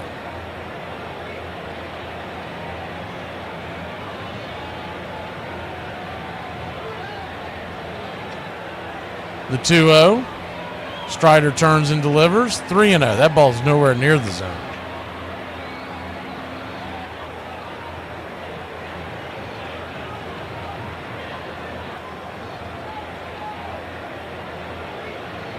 .30 count. Pitch on the way. Swing. That ball's belted deep into the night. She gone. 4-3 your score. A hanger. A banger. She went flying over the wall. And your Atlanta Braves trail once again 4-3. Man, did he hang that one. Man, that ball got out of here in a hurry. You know, anything travels that far, I'd have a damn stewardess on it, don't you think? So 4-3 your score.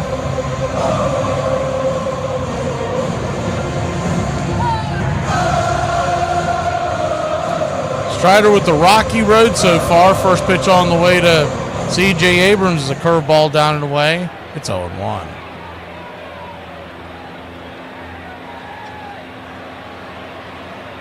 The 0-1. Curveball in the dirt, nowhere near the zone. 1-1. Spencer Strider so far, if you're just joining us, has not looked good at all. Gave up 3 runs in the first, just gave up a solo shot here in the second. Just 2 strikeouts so far. The 1-1, swing and a miss, 1-2. And even his fastballs that have got good velocity on, he's not really painting them well. They've been all over the place. The 1-2 from Strider, inside, got him. Hit him in the chicken wing, and he'll head on down to first. So Strider's struggles continue. He's at 40 pitches now.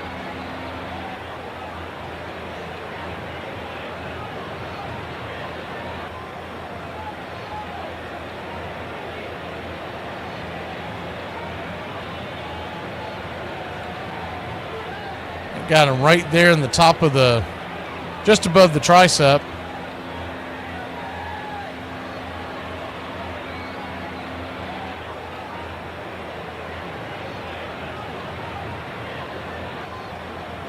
First pitch on the way to James Wood is well off the plate. It's 1-0.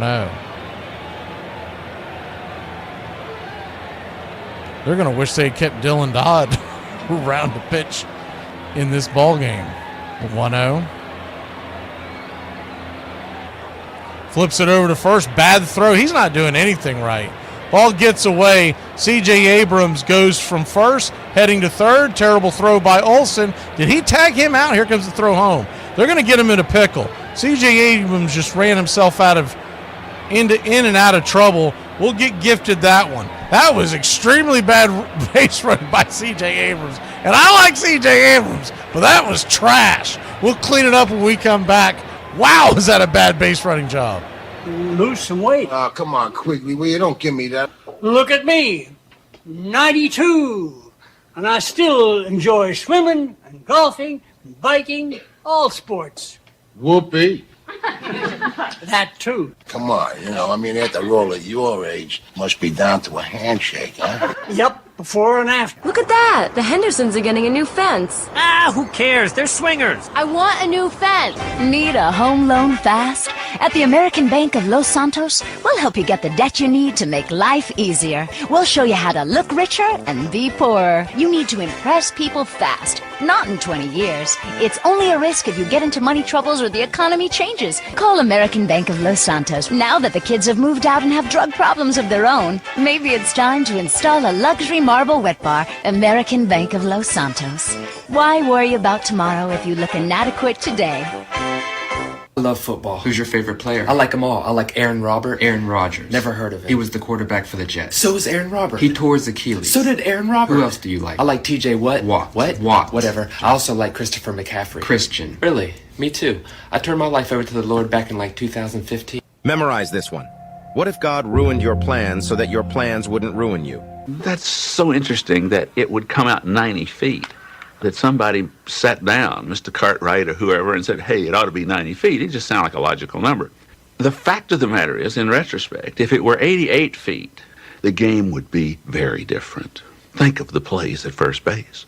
Think of the double plays that wouldn't be completed on an 88-foot first base and second base. If it were 94 feet, we'd be throwing people out all over the place. Batting averages would drop remarkably. So if 90 feet was something somebody said, hey, that's a good number, that was a pick from heaven.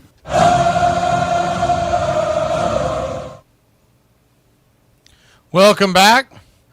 To clean that up for those of y'all who may not be following along on video, the ball was thrown. It was a terrible pickoff move by Spencer Strider's. The first pitch is down and away to Riley. It's 1-0. Ball goes away. Olsen throws a terrible throw to third that Riley's able to grab. He tries to tag him as the 1-0. Chop foul, 1-1. And I think, honestly, looking at that replay, I think C.J. Abrams thought the ball got away from Riley. So he was heading home because he thought that ball was heading towards the outfield or somewhere other than where it was. Riley still had the ball, so all he had to do was come up and throw it home, and that was it. The 1-1 swung on and fouled back. It's 1-2. 1-2 count. So it went from a gift from Strider, who's been having a terrible game so far, to just a boneheaded running mistake. Because if you're standing there at third, something like that happens, you got to be paying attention to your third base coach on whether you should go or not. The 1-2 misses high, 2-2. Third base coach Ricky Gutierrez, as they were going to break, he was talking to C.J. Abrams. You couldn't read his lips, but you knew he was essentially saying, dude, where the hell were you going? The 2-2 misses high, 3-2. Braves trail by 1, but I guess it's better than where we were. The other thing was, first of all, that catch by Riley should not be underestimated, undersold. He was, it's a 3-2, misses high, ball 4, and he'll head to first. He was, several feet in the air. That's more impressive than the jump man from Jordan years ago that they put on a shoe. He was in the sky ripping that down from the heavens to keep it going from the dugout out there, which would have been an automatic run. First pitch on the way to Ozuna is high and out of the zone. It's 1-0. And because he leapt so high, I guess that's why Abrams thought he didn't get the ball, but he made an effort to tag him. He tagged him. He just already touched the bag. The 1-0 to Zoo. Swing hit hard on the ground. Through the hole. That'll find its way through the 5-6 hole. And your Atlanta Braves got runners on first and second. Nobody out. We might be in an old-fashioned barn burner here. And if Strider can just keep the runs to a minimum, give the Braves a chance to do their damage. Hard hit ball on the left side there. You always are cautioned with that when it comes to Ozuna because he's got such a tendency to pull it hard. A lot of times it goes right to the third baseman. And that would have been an easy double play if it was. Olsen, he banged one out his first time up. First pitch on the way. Curve ball down and away. It's 1-0. The 1-0.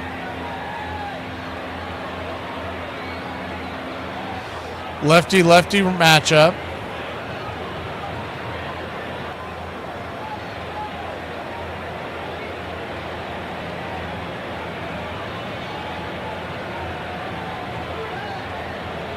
Parker changed up the sign, so he goes back 5 seconds on the pitch clock. Here's the pitch. Down and away, 2-0. So they went through all that to throw the exact same pitch they threw the first time. Not sure what that was. Matt Olson hit his 10th home run of the year, first Brave to be in double digits this year with home runs. The 2-0.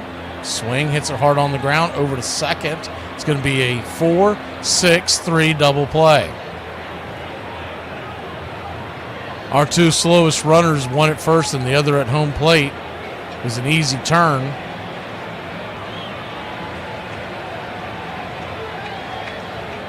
Well, two of our slowest runners.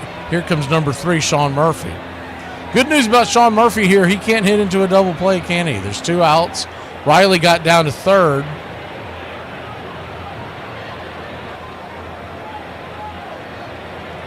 A single would tie this game. First pitch. 92 on the inside. It's 0-1.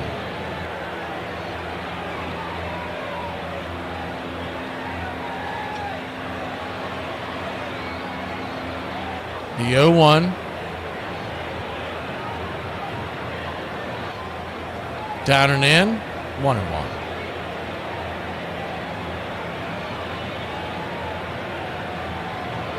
The 1-1 count.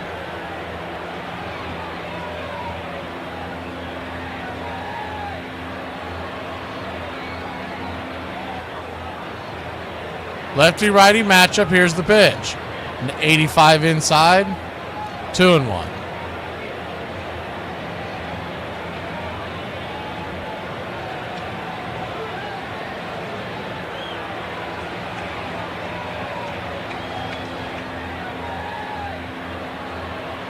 Braves 3, Nats 2. The 2-1 pitch. 91 inside. 2-2.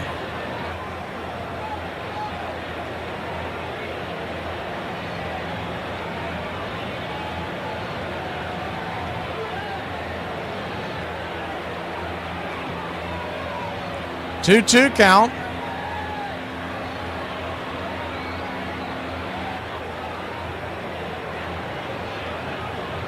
Parker comes set, his 51st pitch of the night. Swing, that ball's popped up. Can of corn. Softly hit down the right field line. Easy out once again, and that'll end the inning. Braves trail by 1. We go to the bottom of the third here in Braves country. The heart of the order due up for those pesky Nats. You don't like Drake? How could you not like Drake? Who's Drake? Who's Drake? Drake is good. I told you that Drake was bad. I hate the Drake. Now I want to ask you about, wouldn't you rather have this name spelled G-O-O-S-H, the phonetic spelling, rather than all the S's, W's, and Z's? Gives him some character, though. G-W-O-S-D-Z is the spelling, but it's pronounced goosh. Well, his nickname is Eye Chart, and you can understand that.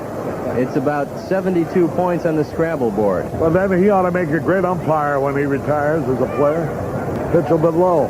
Goosh, he's been around. I remember that name with other teams. He's been with Walla Walla, Reno, Amarillo, Hawaii, and San Diego. That evens a count, a ball, and a strike. Did you go to many games in Walla Walla? I like the name of it. It's one of my favorite towns. Do you know what Walla Walla spelled backwards sounds like? Allah, Allah. You didn't know that? No, I didn't. I learn something every day working with you. How'd we get started on this silly stuff? You just robbed a house. You have all this great stuff that now belongs to you, but you got this annoying pang of guilt nagging at you. Well, worry no more, because your friends at Cell Block Greeting Cards have the answer for you. Introducing our new line of petty crime thank you cards. Before you smash and grab one of our cards and leave it behind on your next heist.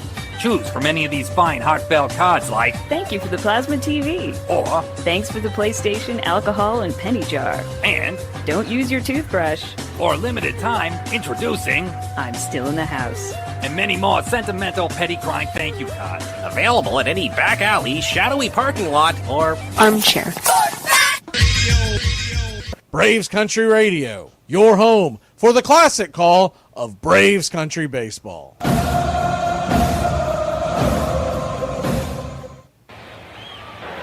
Welcome back to Braves Country Baseball.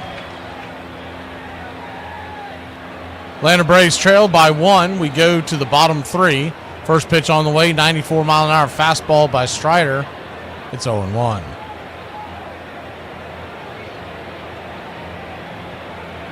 Righty-lefty matchup. The 0-1 in the dirt. 1-1.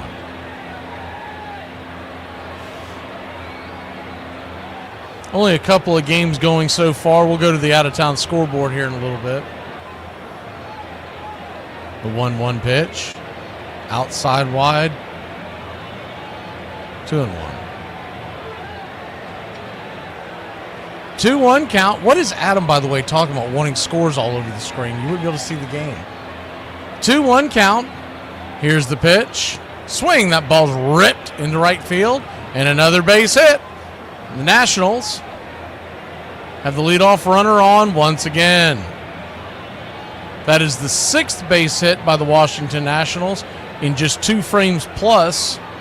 Another cement mixer that was swatted into right field.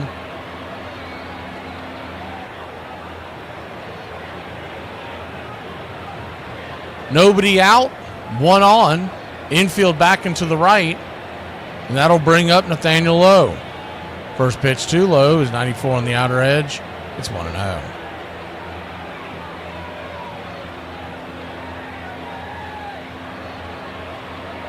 1-0.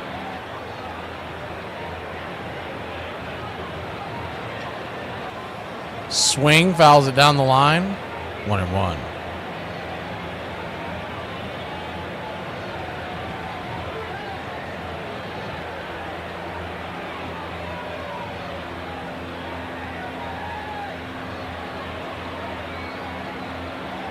Pitch on the way. Swing. Ripped it down the right field line. 1-2.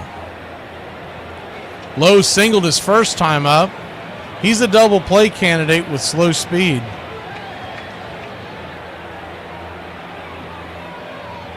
Strider also looking to get that first out of the inning with the punch out. The 1-2. Swing. Fouls it straight back. 93 miles an hour. We'll do it again. Spencer Strider just 2 strikeouts so far. 6 hits. 4 earned runs.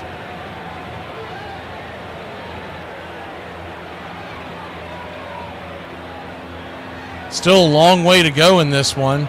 Braves trail by just 1, and they've still got 6 more at bats. Just got to stop the bleeding. The 1-2 from Strider. 95 up top. Nowhere near it. 2-2.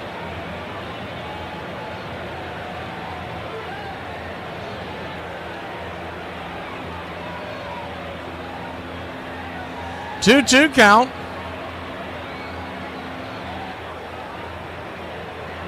Swing, fouls it back.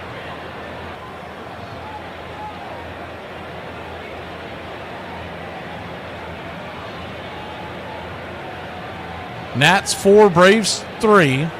Bottom 3.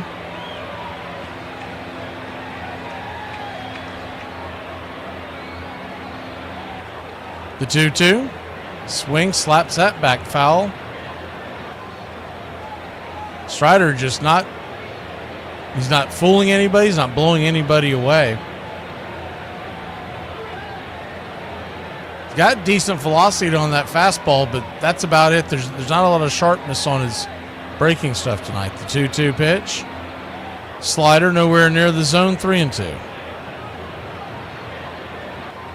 The only other game of interest right now is scoreless in Boston. Red Sox and Mets. The Mets are threatening. They're in the third.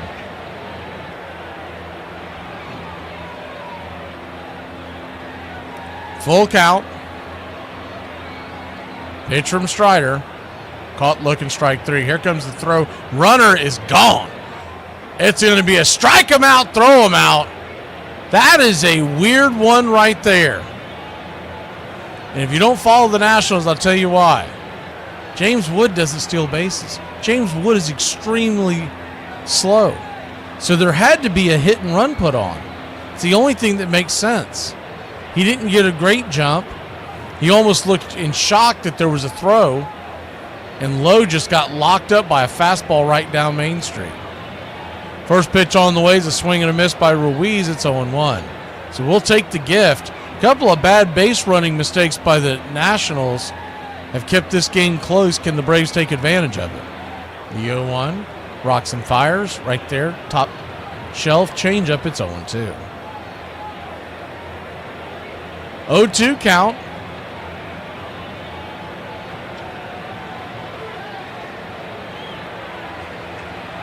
Righty, lefty, here's the pitch. Swing, chops it over to second. Ozzy's got it. He'll flip it over to Olsen. That'll end the inning. So the Braves get out of the jam. After the strike him out, throw him out. It's essentially a 1-2-3. Let's get back to work, Braves country. Oh, it is a good makeup day. And it looks like a good hair day because you can't see the grease under the hat. Pro tip. Slide here is your X. But if that's the call, Mike, Will, and Sam all have to know they're shifting. Open palms to post, thumbs ups to crosser, thumbs downs and out. Trevor, why don't you get up here and draw that for us? Playing in the NFL is hard, but playing Armchair. fantasy football is easy. Fantasy football time.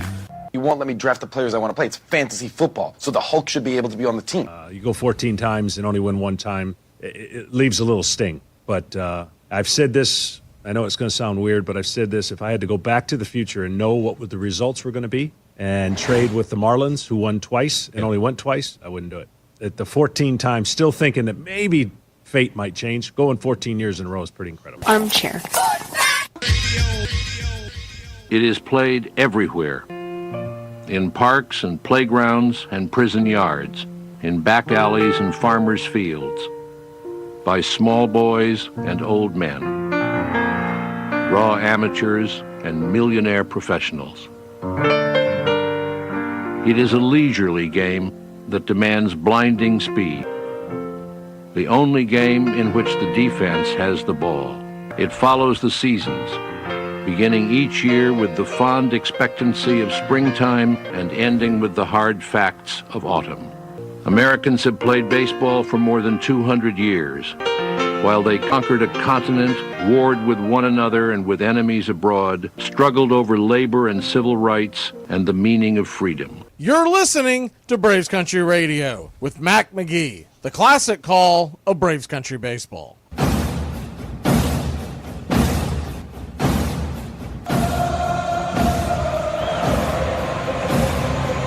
Welcome back. Ozzie Albies stands in. He doubled his first time up and came around to score. 320 lifetime batting average at Nationals Park. Does Ozzie have. First pitch on the way is a four-seam fastball down below the knees. It's 1-0.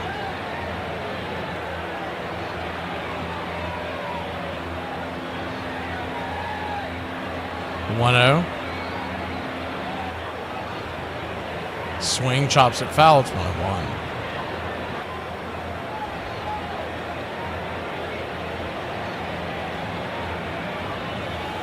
One count.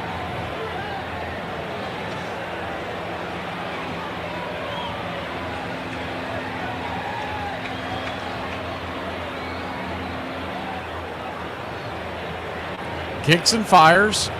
Swing. Hits it high. Not very deep. Can of corn down the right side. Will they be able to get to it? They will. Lazy fly ball into foul territory. One away.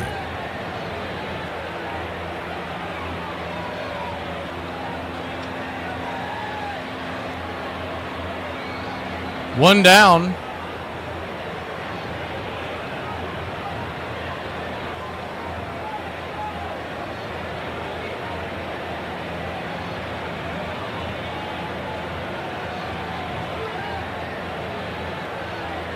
Eli White stands in. Eli, 1-for-1 with the double. He takes a swing at the first pitch he sees. Slaps it down the third baseline. 0-1. Looks like he broke his bat on that swing, so he'll go retrieve a new one. Braves trail by 1. We're here in the top of the 4th. Long way to go. We'd like to get that run back. Spencer Strider, if you're just joining us, has had a miserable day so far and a high pitch count. He's at 57 pitches. He's only through 3 innings. If he has another just relatively long 4th inning, that might be it for him. The 0-1 swing pops it up high in the sky, bending towards the first base dugout where the Nationals call home. It'll fall into the crowd about 4 rows back. 0-2.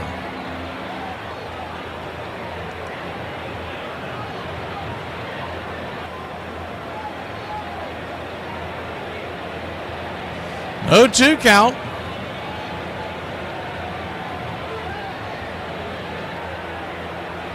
Kicks and fires. Swing and a miss. Strike 3. Got it. Blew it right by him.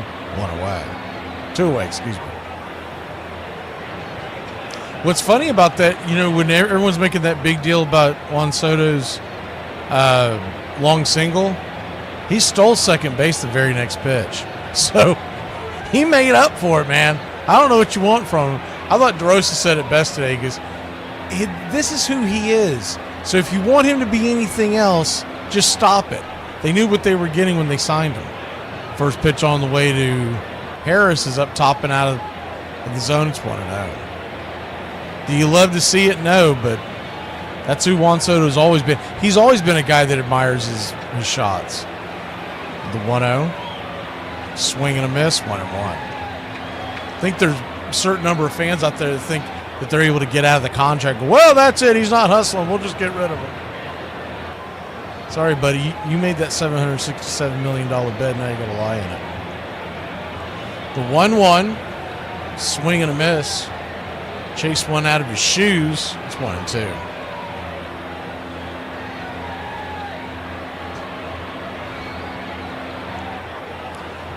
Mitchell Parker has calmed down, that's for sure, after that the second inning, the rough inning that he had. He's been pretty smooth other than that. His 61st offering of the night, the 1-2. Swing, slaps it foul.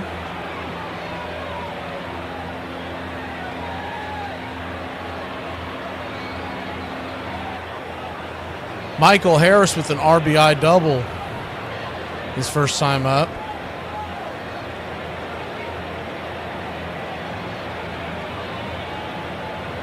Braves plated 3 runs in that inning. The 1-2. Swing. Pops it up. Down the left field line. It's going to go deep, but not quite deep enough. Just before the warning track, making the catch is Wood, and that'll end the inning. 1, 2, 3. The Braves go down in order again. Trail by 1, heading to the bottom of the 4th. I had a first date planned for Friday. I showered. I did my hair. I looked good. And then I sat in a restaurant for a half hour waiting for him, and he never showed up. He then called me 2 hours later to let me know that his dad was in the hospital. And then he called me after that to tell me that his dad wasn't actually in the hospital and that he lied. He then proceeded to leave me about 5 or 6 additional voicemails. It's been an hour, and I haven't really heard from you, which I don't think is very cool. I talked to my friends, and they said I should have heard something from you by now. Super honest with you, and I just don't think that it's fair that you're not calling me back. It's not cool, Not cool. I'm starting to rethink things. And I don't know. If I don't hear from you in the next 30 minutes, I'm sorry. I just don't think it's going to work out. I'm up. Biggest pick of the draft. 5th pick, 6th round. TJ Hoshimazode. Yes. Lock it up. Who? What? TJ, how's the vanilla? All right. TJ, who's your mama? Fantasy Rule 17. Know how to pronounce your draft picks. You mean TJ Hushmanzada from the Bengals? Put him on the board. Hoshimazole. Got it. Championship. Fantasy football time. Fans are on their feet, rooting for Jack Morris. And he takes a little walk, and you can understand it. He doesn't want to do anything in a hurry. A pitch away from a no-hitter. One pitch. He had a 2-2 to Lazinski, and then walked him. And he is 1-2 to Kittle. Got him swinging, and he has his no-hitter. Braves Country Radio, your home for the classic call of Braves Country Baseball.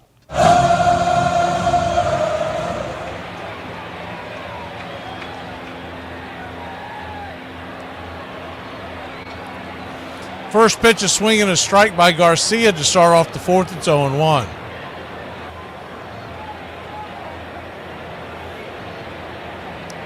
Spencer Strider back to work. The 0-1.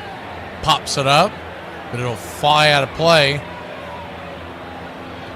Just past the third base dugout. High into the stands. It's 0-2. Garcia with an RBI single his first time up. Garcia, Bell, and Call due up in this inning. The 0-2 slaps it over to Riley, who's playing essentially the shortstop position. He'll fire it over to first. 5-3 put out. One down.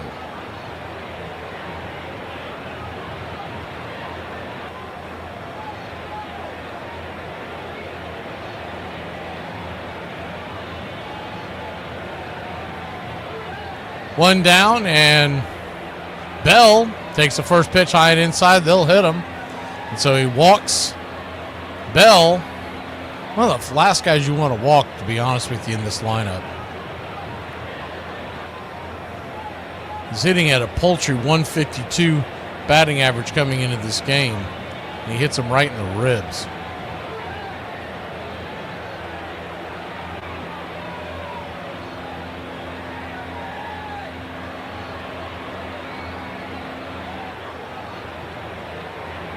First pitch on the way.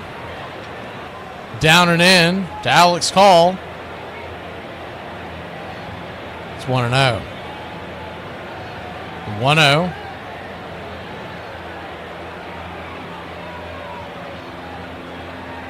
Kicks and fires. Swing. Lifts it into right field. Going back. Making the catch is Eli. 2 down. Aaron Bummer is already warming up in the pen. Now, Strider's sitting at 63. If he can get a quick out here, we'll see him for inning number 5. But if he struggles, I think regardless, you'll continue to see someone, even if it's not Bummer, warm up in the pen. First pitch on the way. Bender in the dirt. 1-0. And if they do bring out Bummer, then they'll try to bridge it with Montero. 1-0. Righty-lefty matchup. Pitch on the way from Strider. Fastball. Smacks the outer edge. 1-1.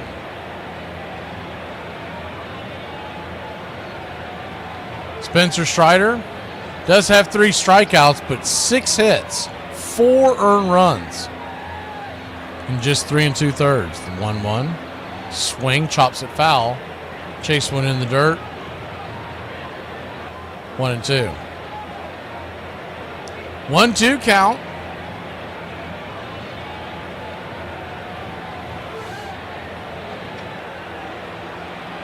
Righty-lefty matchup. The pitch. Swing, chops it over to second. Ozzie will shovel it to Nick Standing at second, and that'll end the inning. We head to the top of the 5th Nick Allen leads us off. We're only trailing by a run. It feels like more, but we're trailing by one. 5 kids, 4 of them have problems today.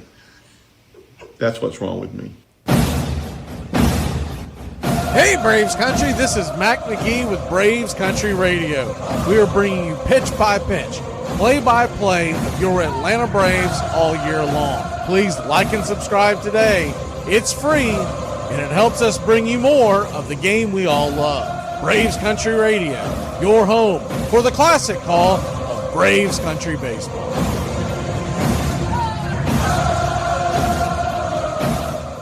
But, you know, I want to say one thing in all seriousness.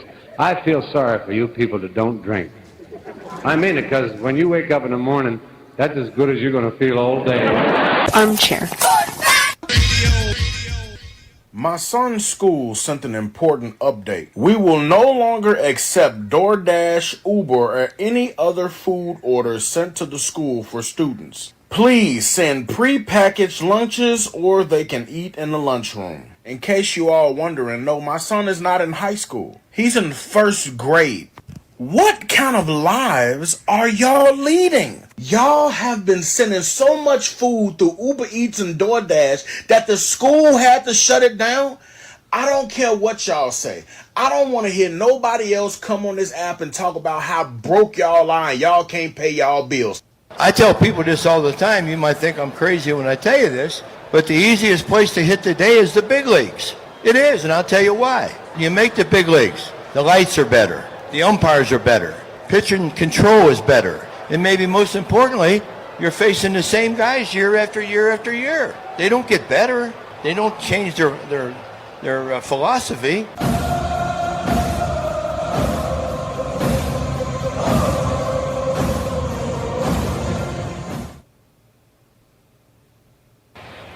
Welcome back. First pitch on the way is a swing and a miss by Nick Allen for Mitchell Parker. It's 0-1.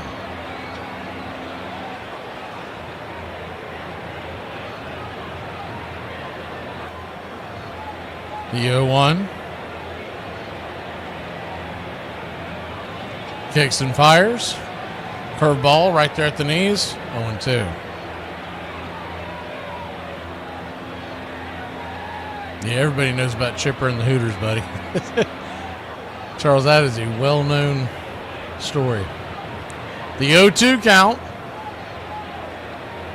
Well known by his wife, his first wife as well. That's why she's not with him anymore. The 0-2 misses outside, 1-2. Lefty-righty matchup.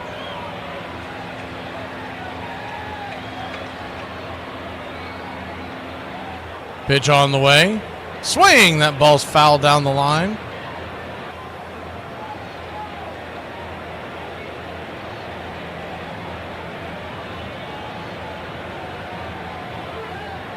One-two count. Yeah, we're asking everybody who their current favorite player is. I don't think Maddox plays anymore. The 1-2. Swing chopper just over the mound. It's going to be a tough play. 4-3 put out. He will not be safe as the ball comes in and out of the glove of Lowe, and Nick Allen gets himself a hustling infield single to get things going here in the top of the 5th. Good hustle by little Nicky. He was going to be safe anyways. The throw by Garcia bounced, and by the time it got into the glove of Lowe before it shot out snow coned on the back end, Allen had already crossed the base. 1 on, nobody out. Braves trail by just 1. And the lineup will flip over for a third time. First pitch on the way to Verdugo, 92, misses high, 1-0. Your out-of-town scoreboard looks like this. Cubs and the Marlins are tied at 1. They're in the 6th. Reds and Pirates scoreless in the 6th. Mets and Red Sox scoreless in the 4th. Astros 2-0 over the Rays in the 3rd. The 1-0. Off the plate, outside wide, called for a strike, bad call by Marvin Hudson, 1-1. Astros 2-0 over the Rays in the 3rd. The Rangers trail the Yankees 1-0 in the 4th. Padres and Blue Jays 1-0 Toronto in the fourth. The 1-1 down and away. Did he go around? Didn't look like he did. They checked down the third base line. Third base umpire Derek Thomas says no dice. 2-1. Cole Henry, the right-hander, warming up in the pen for the Nationals. Remember, he went 4 1/3 his first time out. This is about where the Braves got to him, was that third time through the order. The 2-1 swing, lifts it towards left field, but that'll be a lazy fly ball into the glove of James Wood, 1 away. Orioles and Brewers 0-0 in the second. Mariners and White Sox, they're in a rain delay in the first. I don't know how any games are getting played in the Midwest if you've seen that, the weather out there. That same weather band is heading towards Washington tomorrow. It's ripping through Nashville tonight. Pitch on the way to Riley to start off the at-bat as a splitter up high. It's 1-0. Tigers 2, Cardinals 0. They are heading to the second inning. Start Scooble Day for the Motor City Madmen. Phillies and Rockies later on tonight at 8:40 in Colorado. Royals are at the Giants at 9:45. The 1-0. Foul back out of play, 1-1. Angels and A's. 10:05 first pitch. And the Diamondbacks and the Dodgers, 10:10 first pitch. Guardians and Twins were rained out again. They had the game yesterday that was postponed.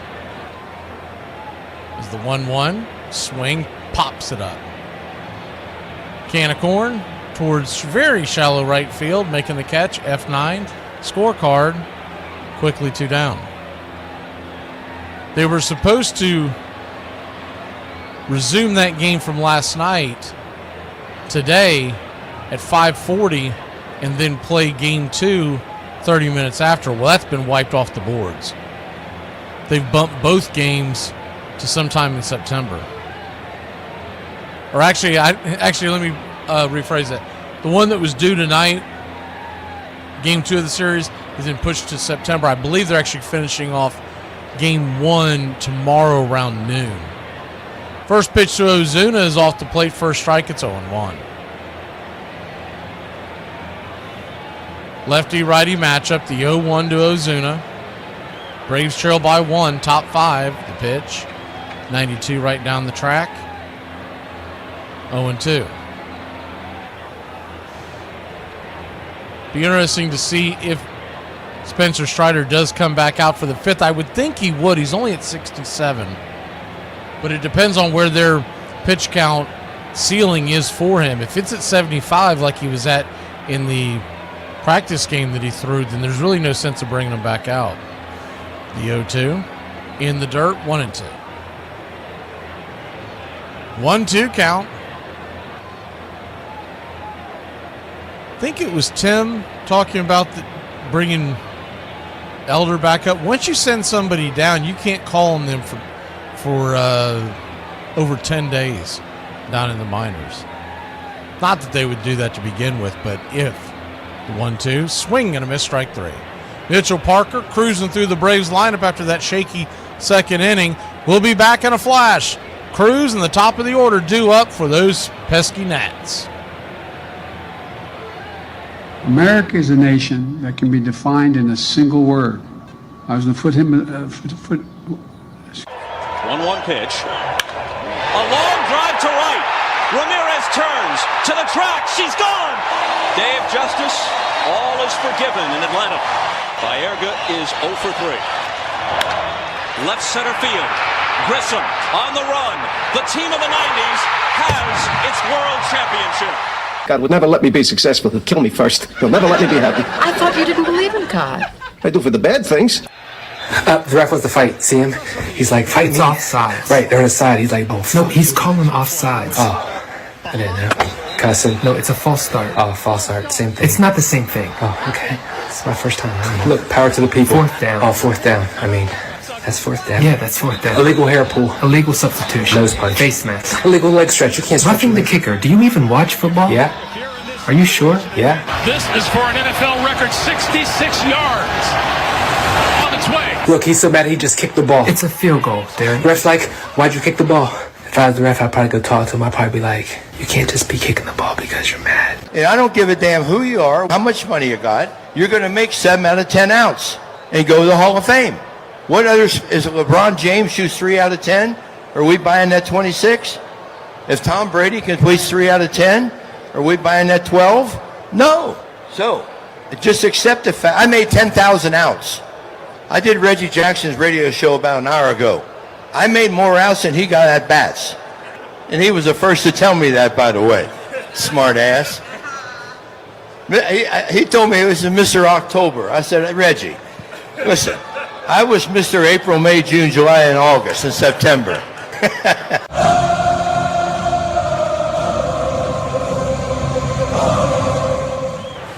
Spencer Strider will try to go back to work here for inning number 5.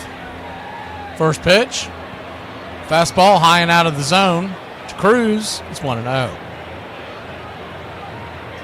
Dylan Cruz 1 for 1 on the day. One of the Nationals is a 1-0. Misses nowhere near the zone 2-0. Nationals have 6 hits on the day, as do the Braves.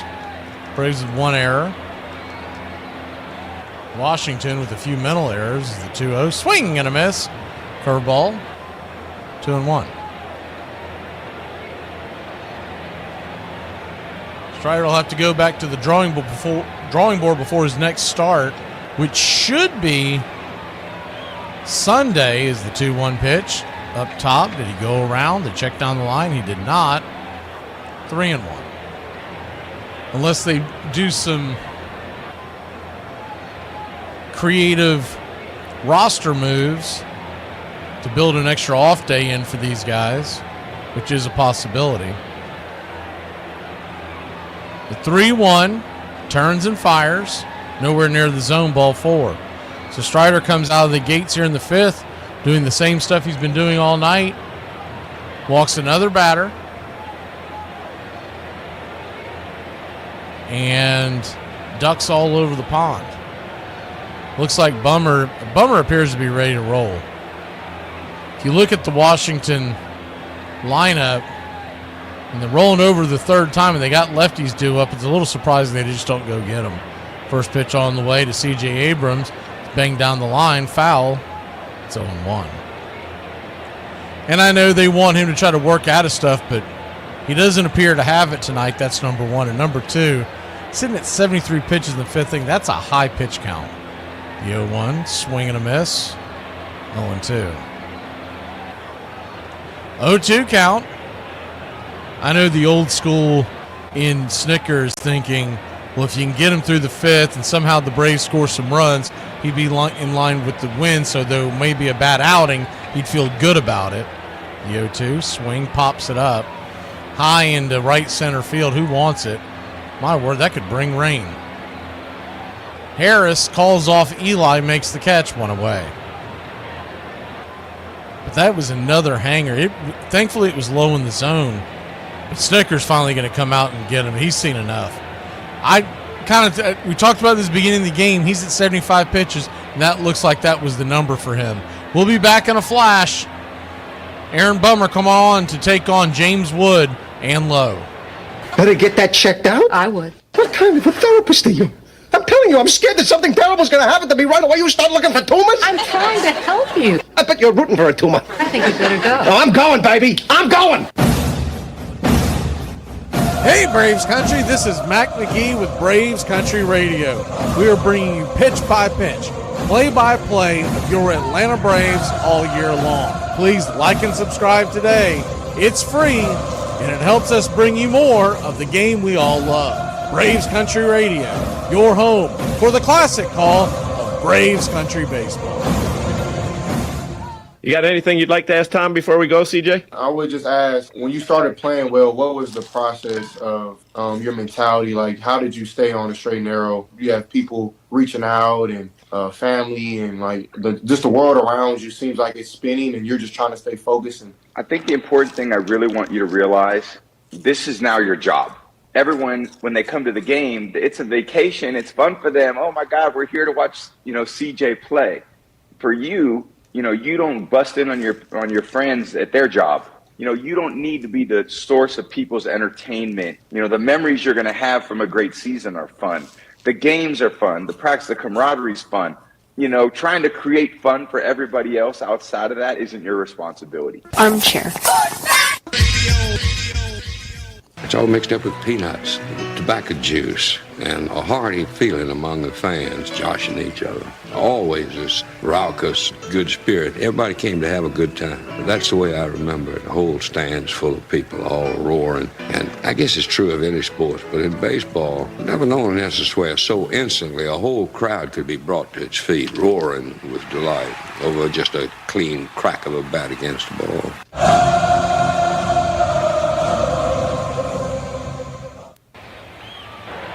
Who was that? Was that Mark or was that... Someone was asking about Tyler Matzik.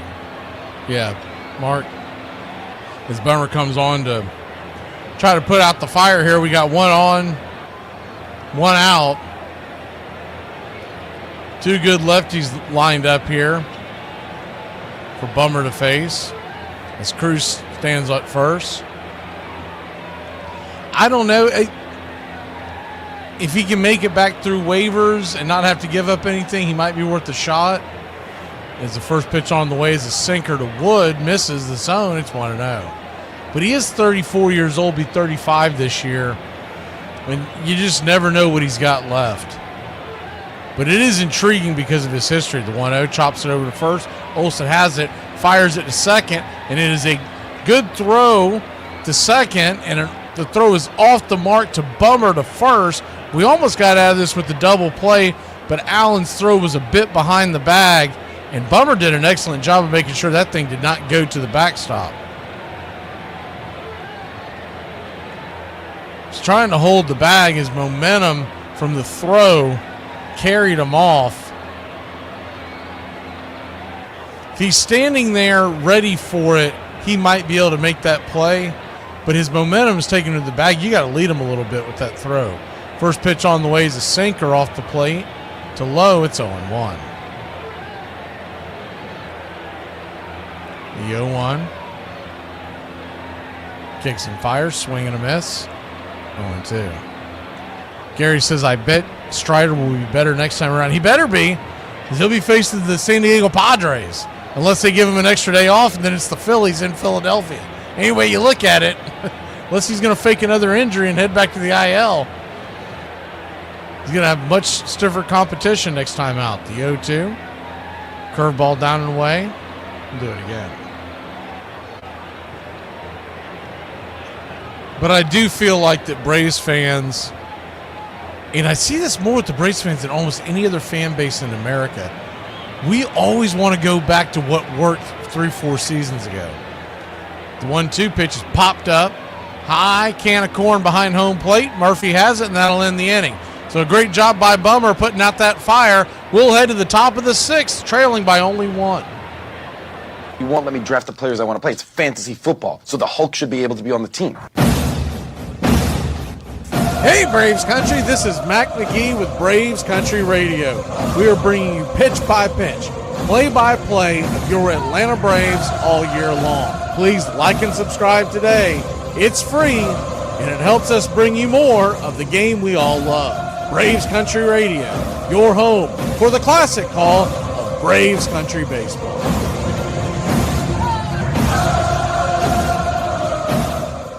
So I am Gen X, and my retirement plan is to pass away. So I'm not sure how many other Gen X people have that as their retirement goal, but I know that I will be working one day and fall over dead, and that's how it goes. This portion of the show is being brought to you by The Best Things in Life, which are still free with minimum purchase at participating dealers. Let me tell you something. If the U.S. government decides to stick a tracking device up your ass, you say thank you and God bless America. It's the game my father taught me how to play. It's time I saw things on a level plane. Something was rolling towards me, and it said Spalding on it. I picked it up. Instinctually, we push it back. In those days, those summer days became fall days, became our Sundays together with my brothers and I, and my dad whipping off his wicked curve.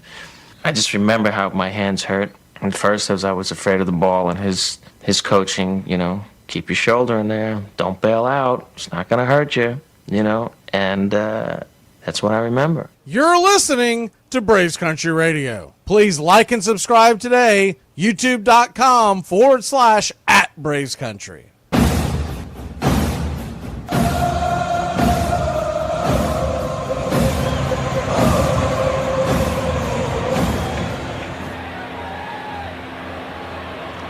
Matt Olson will lead us off. Olson 1 for 2 with the home run tonight. First pitch, swing. Chops that ball hard down the first base line, but foul. It's 0-1. The 0-1.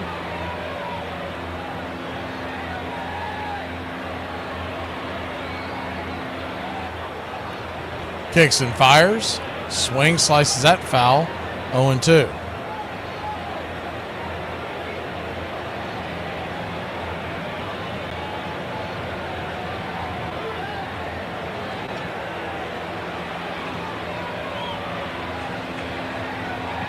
Oh-2 count. Swing and a miss, strike 3. Good morning, good afternoon, good night. Went away.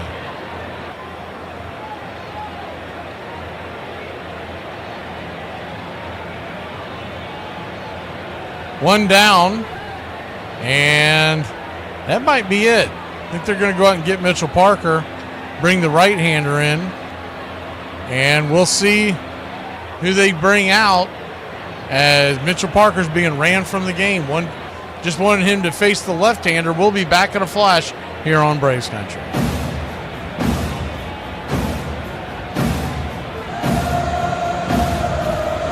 On this date, 1919, Boston Red Sox southpaw Babe Ruth hits the first of his 16 career grand slams. The bases loaded homer is the difference when Boston and the Bambino beat the St. Louis Browns at Sportsman's Park 6-4.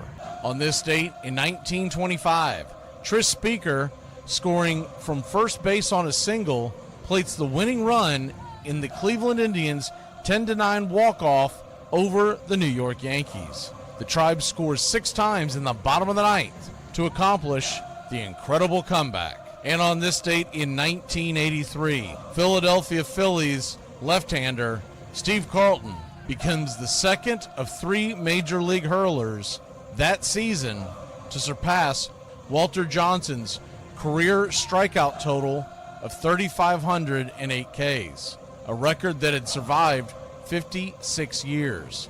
In April, Nolan Ryan broke the Big Train's mark, and Gaylord Perry will do the same later in the 83 season.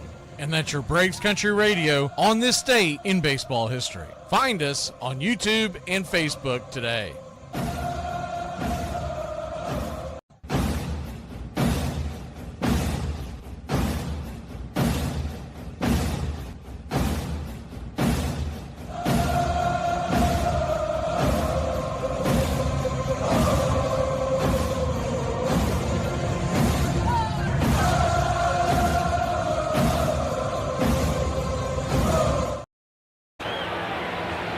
Cole Henry will come in, the right-hander.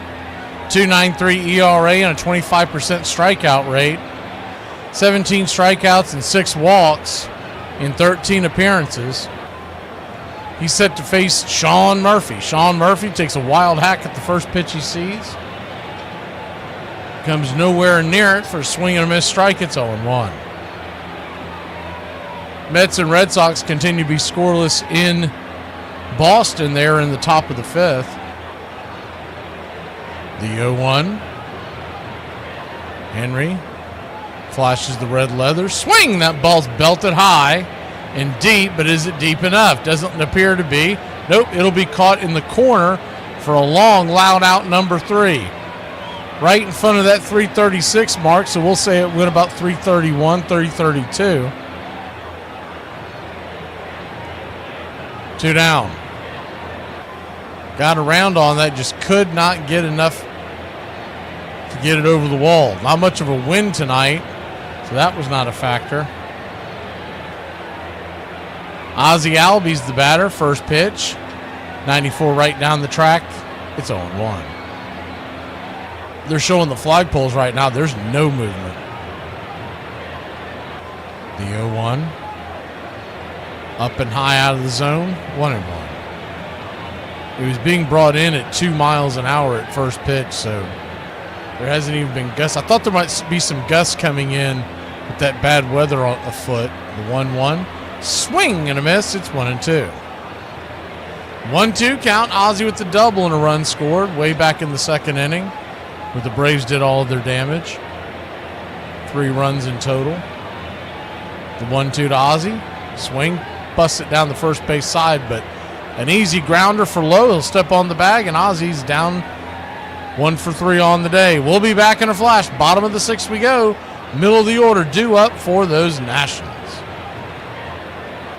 Hey, you want a beer? It's a little early for that, ain't it? Too early for a beer? No, for stupid questions. Of course I want a beer. We got a tie. We need to fix it. We need a tiebreaker. I agree. Ties are not acceptable in fantasy football. Fantasy football is about proving that you are better than your friends, not equally as good as your friends, okay? It's not communism. We're not coveting Billy Joel cassette tapes and wearing ill-fitting blue jeans. Good call on going to YEG Exotic, brah.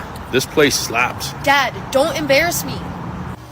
How's it going, sir? Good, how about you, man? Good. I'm wondering if you could help us. My daughter is low-key looking for some bus and soda pop. No cap. Dad! This morning, I had a craving for Chipotle, so that's where I went for lunch. And the young man working the counter, he was so polite. Perhaps a little too polite, because he called me ma'am. He called me ma'am not once, not twice, not 3 times, but 4 times. And if he did it one more time, I was going to reach across the counter, put his bling on a stick, and I was going to bubble wrap his heart and FedEx it to his mama. But of course, I did not do that, because I am a lady, and that would violate my parole. It is a haunted game in which every player is measured against the ghosts of all who have gone before. Most of all, it is about time and timelessness, speed and grace, failure and loss, imperishable hope, and coming home. Thank you for listening, liking, and subscribing to Braves Country Radio, your home for the classic call of Braves Country Baseball.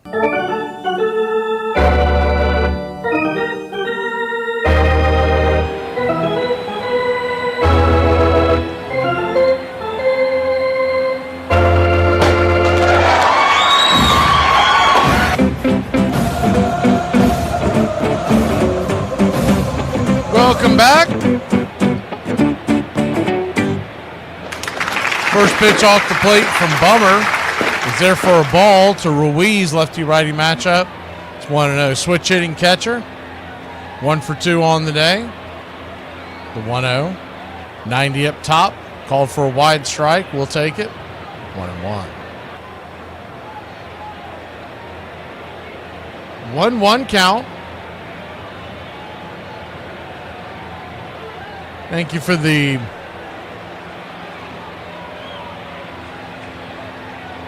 membership gifting from James Hagan. Welcome to the Country Club is the 1-1. Swing, that's lifted high and deep in the left field. Is it going to hold? Making the running catch is Verdugo for a long out limb number 1. That was right up against the wall there. Welcome to the Country Club via James Hagan, Adam, Russell, Mac, and Colby Covers, along with Davo. First pitch on the way is swung on and chopped on the ground by Garcia. It's going to be a 4-3 putout, quickly 2 down. 2 quick outs here in the 6th inning. Braves still have 3 at-bats to get back in it. Spencer Strider, if you're just joining us, didn't have a great night. If you missed it and you're just kind of wondering what happened, to me, he just looked rusty, which is understandable. 4 1/3 innings, 4 earned runs, 3 strikeouts, walk, 6 hits. Kind of looks like a guy that might be pitching one of his first games in the spring. First pitch on the way to Bell is off the plate wide. And the second one's followed up with another one. It's 2-0. Lefty-righty matchup for the switch-hitting Bell. Batting 155 on the year, was hit by a pitch last time up. The 2-0. Curved ball smacks the black on the outer edge. 2-1. 2-1 count. Pitch on the way. Curved ball in the dirt. 3-1. Boston has taken a 1-0 lead in the bottom of the fifth. I believe that was Duran that hit a home run for them. The 3-1 from Bummer. Nowhere near the zone, ball 4. Kept trying to pussyfoot around with that curveball on the outer edge. Just could not get it to hit. So he'll pitch around Bell, and Call will come to the plate. Alex Call, the youngster. That was back-to-back home runs in Boston.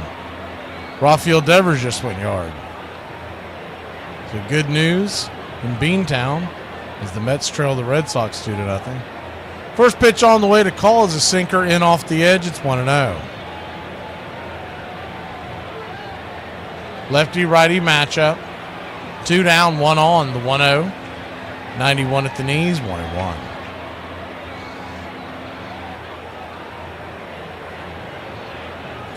Call with 2 flyouts. His first flyout was dangerously close from leaving the yard. The 1-1. 90 inside. 1-2. Bummer, 1 strike away from getting very important. What, it'd be 5 outs that he would get here if he could get this one? Came in for the last 2 in the 5th in relief of Spencer Strider. If he could bridge us to the 7th to keep us within a run, the 1-2. Did he go around? Looked like he might have. First base umpire Trip Gibson said he held up. 2-2.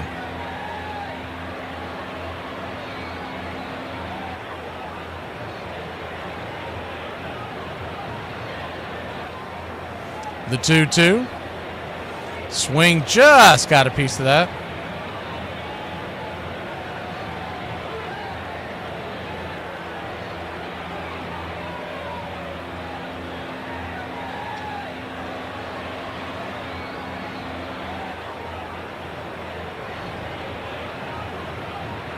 Braves trail by 1, a 2-2 count. Here's the pitch. Swing, chopped over the head of Bummer, and Ozzy's going to wait for the ball to roll to him. Stretch his foot on the bag, and that'll be a force out to end the inning at second. Nifty play by the Wiz. We'll be back in a flash here on Braves Country. I'm the Wiz. I'm the Wiz. I'm the Wiz. I'm the Wiz, and nobody beats me. But how old are you? Well, I know you were looking for someone early to mid-20s. I'm slightly older. Right. How old? I just turned 29. Recently? Last year. So you're 29? Last year. And how old are you, like, right now? 1 more year older. So 30. Yeah. 32. This portion of the show is being brought to you by Whatever We Have in Stock Are Us, your one-stop place to shop for whatever we happen to have lying around at the time. You're playing with my mind. I'm trying to play with your body. I knew it. You're trying to seduce me. Well, of course I'm trying to seduce you, for God's sake. I'm doing a damn poor job of it. Aren't I pretty? God, I think you're real cute. Cute? Baby ducks are cute. I hate cute. What to do when your child hits. I'm pretty sure I already know what to do, but let's see if we're on the same page. If you don't know me already, I help people parent better. Help people parent better? I don't like the way you worded that. All right, 3 reasons why kids hit. I'm pretty sure there's only 1 reason why kids hit. And the 3-step process to get them to stop. I'm pretty sure my 1-step procedure would suffice. Reason number 1 why kids hit. Their physical development outpaces their verbal and intellectual development, so this is how they communicate. Or they just bad. Reason number 2 why kids hit. Because it's effective at getting our attention, aka they bad. Number 3, older kids hit because it has been modeled to them. So how do we get them to stop? You give them an old school ass whipping, that's how. We are going to redirect their hands to do something more appropriate. I'll be too busy directing my own hands. Armchair. I see great things in baseball. It's our game, the American game. It will take our people out of doors, fill them with oxygen, give them a larger physical stoicism, tend to relieve us from being a nervous, dyspeptic set. Repair these losses and be a blessing to us. Walt Whitman. First pitch to Eli White, misses off the plate, 1-0. The 1-0. Bang foul down the third baseline. It's 1-1. Righty-righty matchup.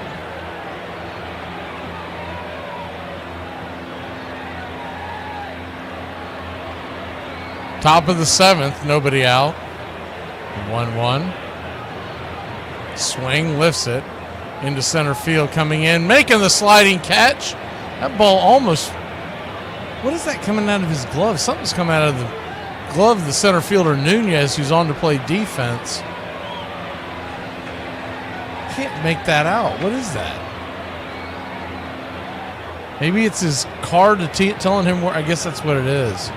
It was flopping off his glove as the ball hit the webbing of his glove. I think it's the card to tell him where to play defensively. Very strange place to put it. F8 in your scorecard, and it looks like they're going for another pitching change in the middle of the inning. Old Dave Martinez is dragging this one out. We'll be back in a flash here on Braves Country. In fact, the umpire wants to know what the hell that is in his glove as well. We'll be back.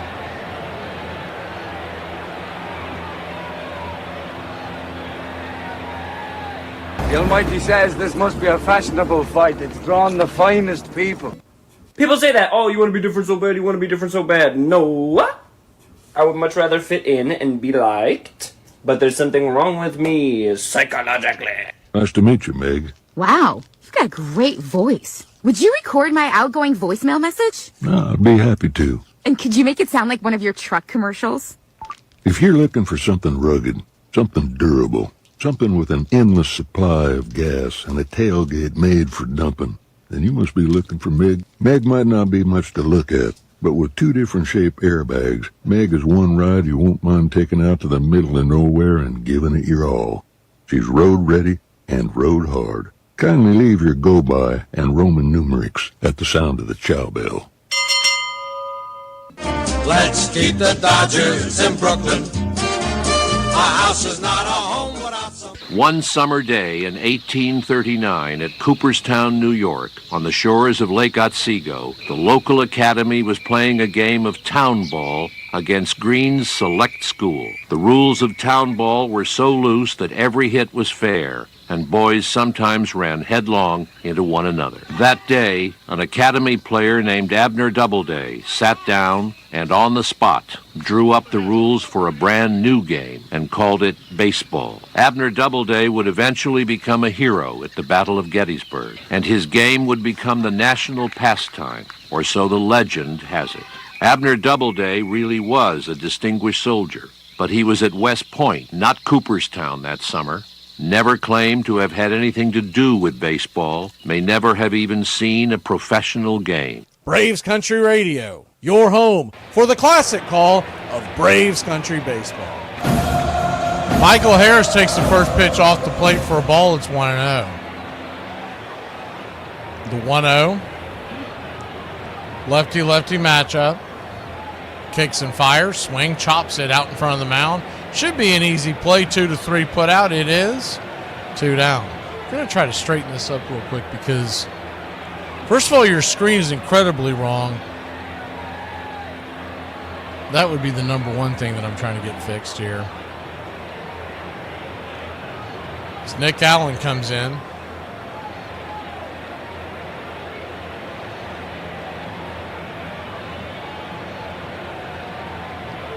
Lefty-righty matchup. Allen, your batter.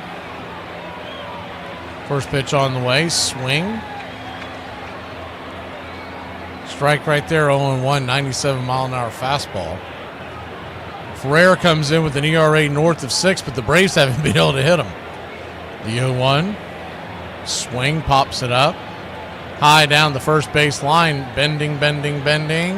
Just off the screen. Out of play. 0-2.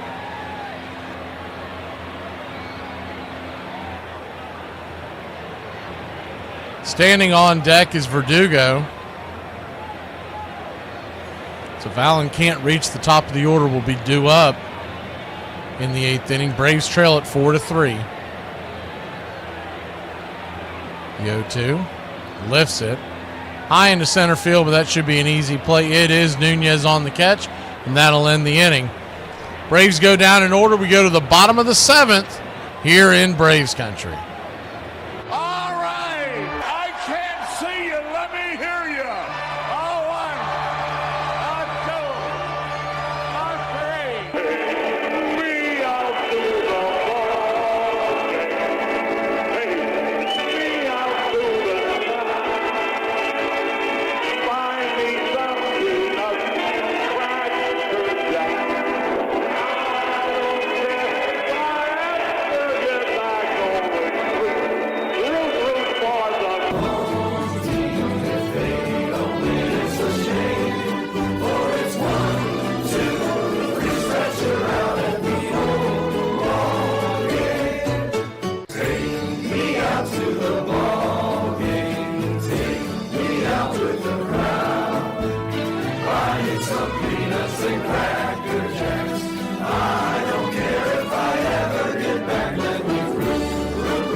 Welcome back. Bottom of the 7th we go. Dylan Lee will come on. First pitch, drag bunt down the first base side. They're going to get an easy drag bunt single by Tanya. Perfectly placed. Kind of in that no man's land with the left-hander on the mound. If it's a right-hander, he's running to the ball, and it's going to be an easy play. But with the left-hander, Lee going away from the bunt, he dragged it, and Olsen was the only one who was going to be able to make a play on it, but Lee never was going to have enough time to get over there with Tanya's speed. So a perfectly placed bunt, an infield single, and the Nationals threatening to score, already up a run here in the bottom of the 7th. First pitch, chops another bunt, caught by Olsen. F3 in your scorecard. Tanya dives back into second. One away.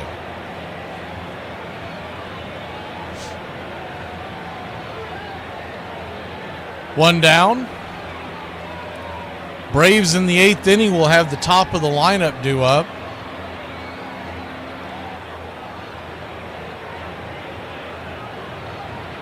Verdugo, Riley, and Ozuna, followed by Olsen if anyone were to get on. First pitch on the way to Abrams. It swung on, it swatted towards center. That ball is it trapped or is it caught?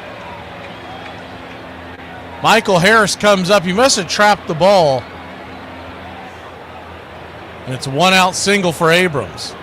He continues his dominance of Braves pitching one more time. Man, he barely was able to trap that. He's kind of fortunate that ball didn't kick off his glove. Verdugo was doing a good job of backing him up, but if that ball bounces off his glove, it's going to roll for days. And Verdugo was going the opposite way. So lefty-lefty matchup. Wood takes a hack at the first pitch, slider, swing and a miss. It's 0-1. So a perfectly placed bunt and a trapped single that put runners on first and second, one out. The 0-1 from Lee. He looks back, the runner at second. Spins and turns towards second. Allen had snuck in behind Tanya, but no throw from Lee. Braves trail by 1. Bottom of the 7th. Double play in order. The 0-1. Slider off the plate. 1-1. Infield is playing back and to the right.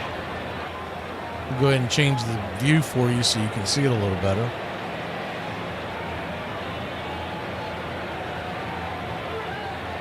The 1-1 misses outside. Ball 2, 2-1.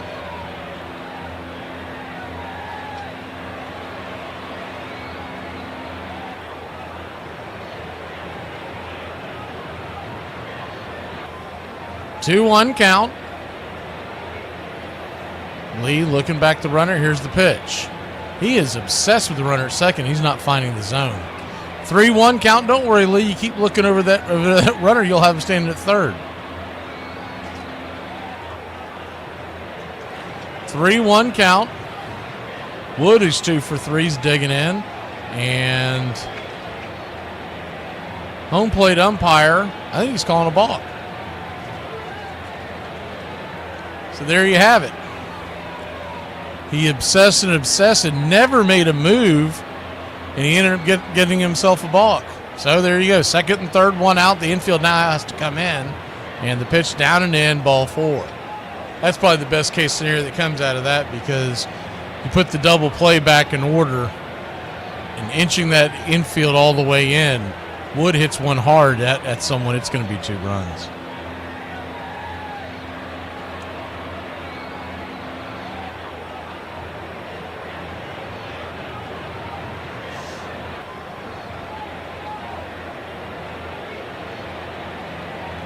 Lefty-lefty matchup now. First pitch on the way. Swing, slices that towards left field. Making the running catch is Verdugo. He'll fire it home. Here comes the runner, and he is safe.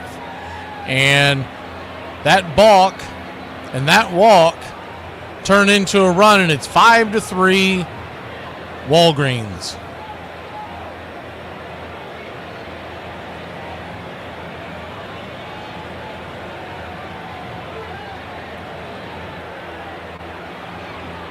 No way Verdugo's getting him with his arm. Tanya hauling it from third base. Runner at second does stay at second, so you got first and second and 2 outs.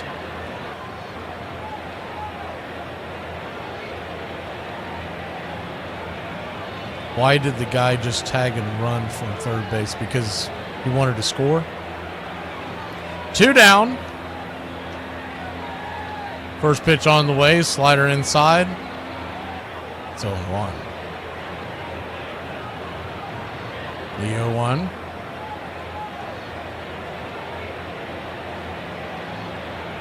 Lefty-righty matchup. Pitch on the way. Swing. Pops it back foul. It's 0-2. No 2 count.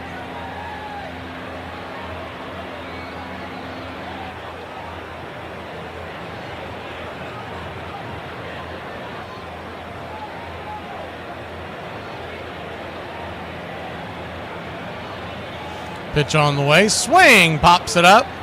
High in the sky. Who wants it? Allen calls everybody off. He'll make the catch, and that'll end the inning. We head to the 8th, now trailing by 2. Verdugo leads us off when we return here in Braves country. I should have gone to law school or high school. Mike Schmidt batting .286, 10 homers. He's knocked in 29. He's tied for second in the league in home runs behind Eric Davis, who has 13 of them. Schmidt, Dawson, and Durham of the Cubs each have 10. 1-1 to Schmidt. Schmidt lifetime is hitting just .189 against Nolan Ryan. 7 hits and 37 at bats. 5 of those 7 hits have been home runs. Struck him out. First strikeout for Ryan. That's 2 down here in the first. But you know, I want to say one thing in all seriousness. I feel sorry for you people that don't drink. I mean it, because when you wake up in the morning, that's as good as you're going to feel all day. Armchair. Babe, do you like my new nails? Let me see them. Yeah, those are cool. I probably You like would. the red? I like the bubble bath ones better, but those are alright. How Do you know what bubble bath is? What do you mean? Like, everybody knows that. From who? Because I've never gotten those. You haven't? No. How do you know what those are? Who have you been hanging with? What do you mean? How do you know what those are? No, I do like yours, though. They look good. Armchair. You think about it. What is there in your life, besides your love of family maybe, that carries all the way through from almost your earliest recollections till the day you die, and you care about it in one way or another? There are very, very few things that make that list. We come to things at various times in our lives when we can comprehend them, when we have an interest in them. But we have a child's interest in baseball, in my case from the time I was 5. I can't imagine never having an interest in baseball. So it will be one of the few things in my life that I have cared about in one way or another all the way through.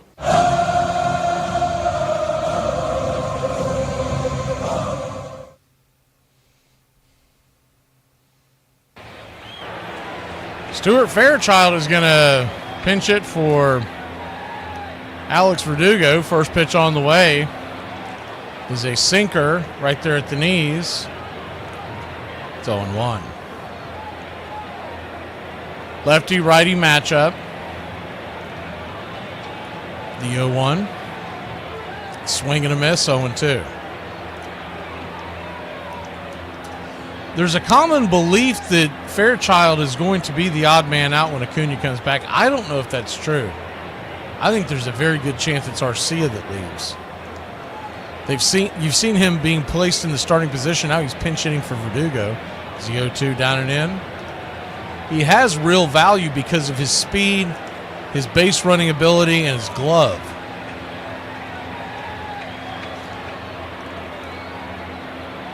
One-two count. Inside. 2-2.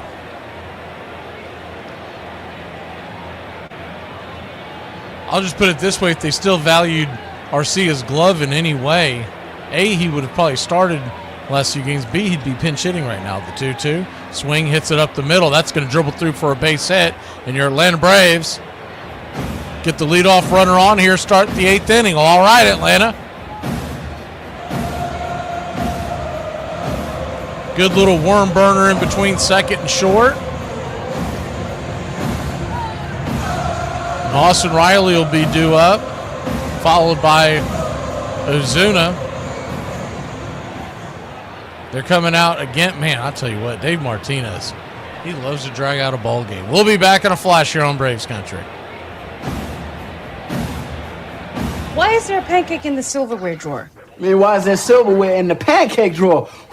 Basketball players want to be football players, and football players want to be basketball players, and we all want to play baseball. Enjoy sun-drenched days, epic stays, and plenty of room to roam in Greater Fort Lauderdale. Our hotels, attractions, and restaurants have taken the Visit Lauderdale's Safe and Clean pledge, so you can relax and explore with confidence. When you're ready for that well-deserved staycation, our 23 miles of golden beaches await. Find wide-open spaces to hike, bike, kayak, and paddleboard. Visit your favorite attractions, then dine out in style or al fresco on waterfront patios. Learn more at sunny.org. Okay, if you were in the 20s, in the 80s, how did you get your hair to stay? Okay, because I am spraying. I am really spraying, and I am teasing. But in 20 minutes, this is going to be gone. How did you do it? Because that was up here. And as far as I'm concerned, it was there all day. So if you know, please let me know, because I'm trying to recreate your look. And I don't know how to do it, okay? Because I was born in 1999. Thank you so much. Love you. Bye. The ref wants to fight. See him? He's like, fight it's me. Offsides. Right, they're on his side. He's like... No, he's calling offsides. Oh, I didn't know. Cussing. No, it's a false start. Oh, false start. Same thing. It's not the same thing. Oh, okay. Look, power to the people. Fourth down. Oh, fourth down. I mean, that's fourth down. Yeah, that's fourth down. Illegal hair pull. Illegal substitution. Nose punch. Face mask. Illegal leg stretch. You can't stretch. Roughing the kicker. Do you even watch football? Yeah. Are you sure? Yeah. Look, he's so mad he just kicked the ball. It's a field goal. Ref's like, why'd you kick the ball? If I was the ref, I'd probably go talk to him. I'd probably be like, you can't just be kicking the ball because you're mad.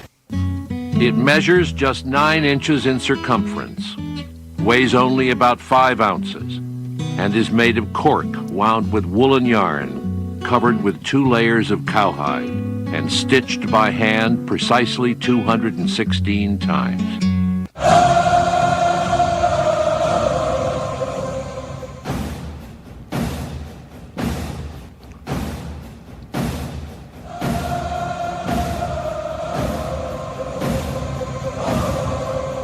Welcome back. First pitch on the way to Austin Riley with Stuart Fairchild standing at first. Right there for a strike, it's 0-1. Jorge Lopez, the pitcher, 6.86 ERA, 16% strikeout rate, the 0-1. Swing, pops it up. Back in between home and first, it'll bend into the crowd. 0-2.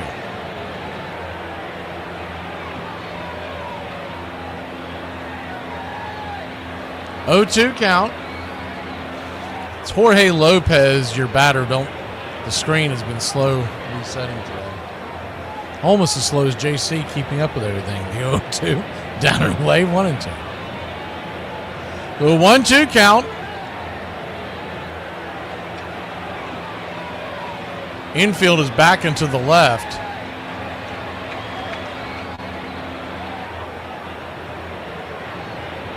Kicks and fires. Swing, chops it over to third. Be a 5, 4, 3. Rally, killing, double play. Riley.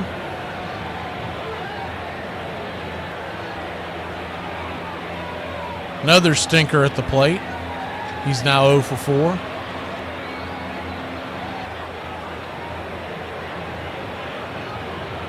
Marcell Ozuna will be your batter. Nationals still have a good closer, so the ninth inning won't be easy.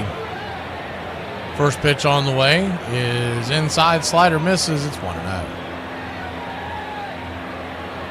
Tell you what, as far out as the Orioles are, the Braves ought to be going after some of their bullpen pieces right now and just throw the truck at them.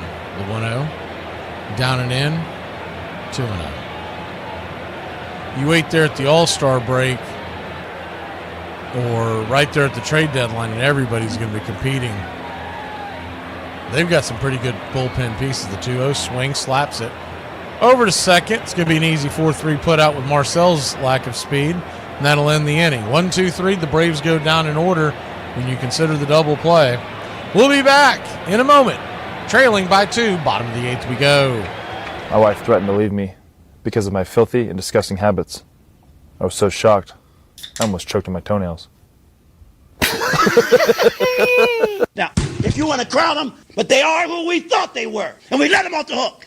To protect her home and family in a disaster, Karen was willing to wade through water, mud, and insurance paperwork. Yeah, I can do this. You go, Karen! By simply understanding and updating what her insurance covers and doesn't cover now, she'll be better prepared no matter when disaster strikes. Learn other simple ways to protect your home and family before a natural disaster at ready.gov. That's ready.gov. A message from FEMA and the Ad Council. Hey, buddy, I'll be back. I'm going to run to McDonald's real quick. Run to McDonald's. Didn't they suspend your license today in court? Yeah, what's that got to do with anything? You can't drive with no license, Roy. What are you talking about? Yeah, you can't. I don't use a license to start my truck. What are you going to do if you get pulled over with no license? Same thing I always do when I get pulled over. Run. You're going to get in trouble, man.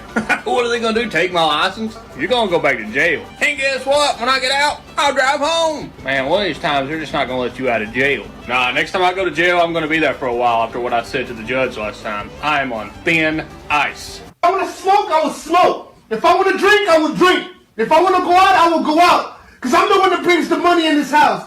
I'm the one with the boss in this house. So if I'm going to go out, you're going to stay here with the kids. You got that? And that's how it is. That's how I'm going to tell her when she gets here. It travels 60 feet 6 inches from the pitcher's mound to home, and it can cover that distance at nearly 100 miles an hour. Along the way, it can be made to twist, spin, curve, wobble, rise, or fall away.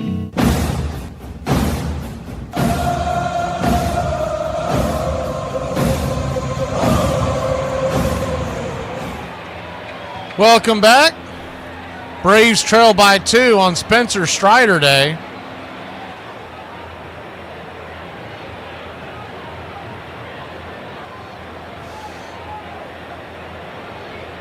A.J. Smith-Shawver's set to pitch tomorrow, but have my doubts we get that game in.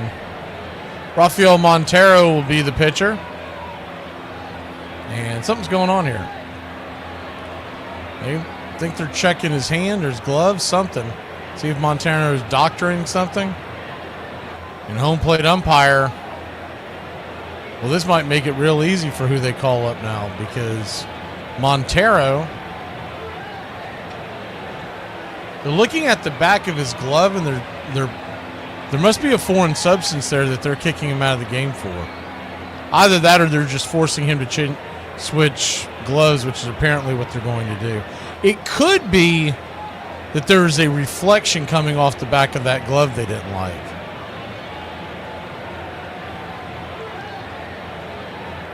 Home plate umpire Marvin Hudson was pointing to the webbing, the back of the glove, the webbing. That's the only thing I can think of.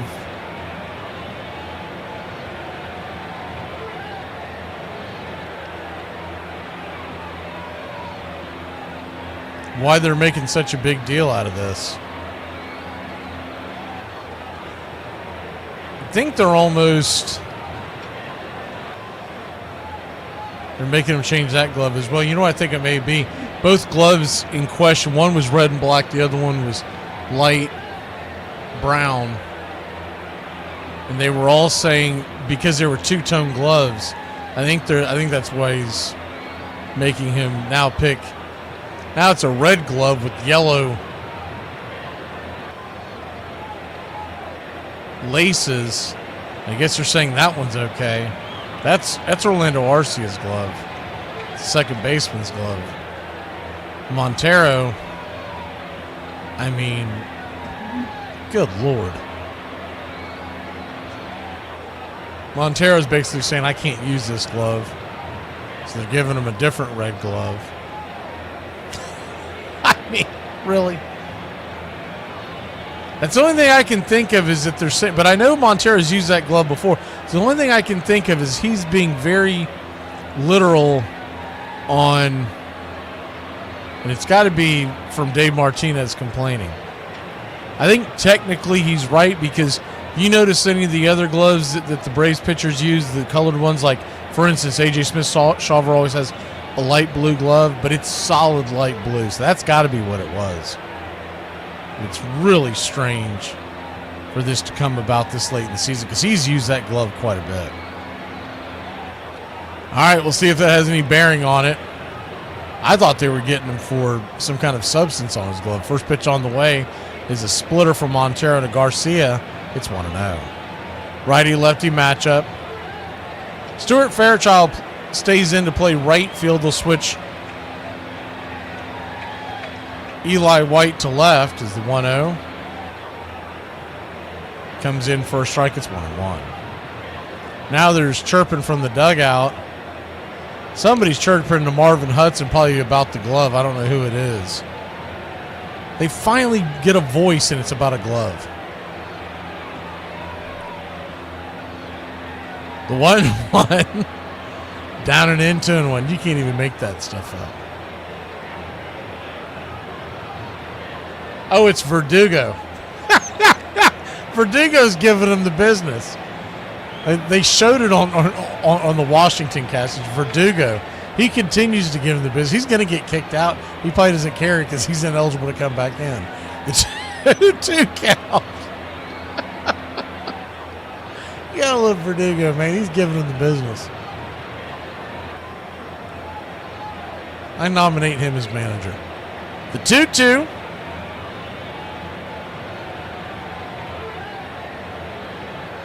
Turns, kicks, fires. Chopper back towards the mound.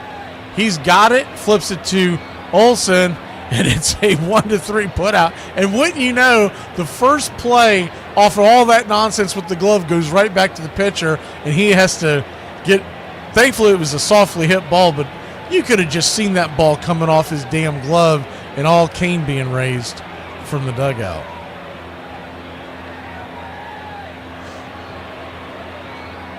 First pitch on the way to Bell is inside, right there on the track for a strike. Four-seam fastball. It's 0-1. They were showing previous video of when Montero's been in with that glove. He's used that glove almost every time because I've always noticed it. It didn't really register in my head that it could be illegal because you are supposed to have the one colored glove if you're pitching. The 1-1, foul back, it's 1-2. They do that so guys don't try to use the glove with different colors to throw off the eyesight of the hitter. So you understand it, but it's strange that it took him this long to complain about it. The 1-2. Splitter down and away. 2-2.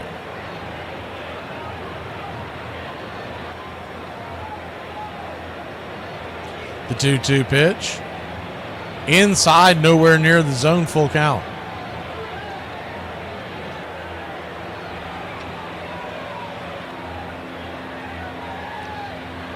Braves trail by 2, bottom of the 8th, and that pitch is inside, ball 4.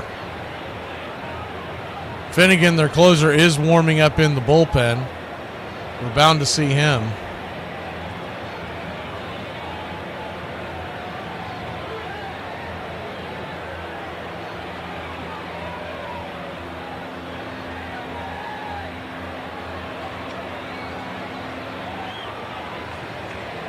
Righty-righty matchup. First pitch on the way. Swing! Fouls it straight back. Alex Call. He's 0 for 3. Takes an 0-1 count. Braves are scheduled to play tomorrow at 6:45, but there's a lot of bad weather coming into the area. It's supposed to start off pretty early in the day tomorrow and last all day long, but we'll keep it monitored. The 0-1. Swing, lifts it. High down the right field line, but I believe that'll bend out of play. It will. It's 0-2.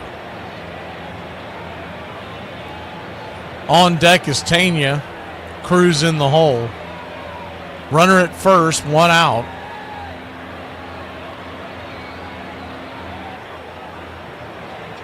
Bell does not run well.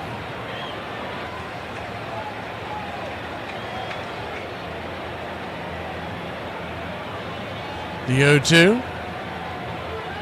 Montero brings it. Splitter in the dirt, 1-2.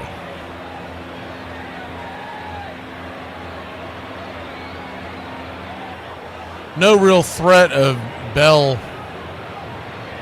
stealing a base, so you can pretty much concentrate on the plate if you're Montero, and you also feel pretty good about throwing that splitter in the dirt.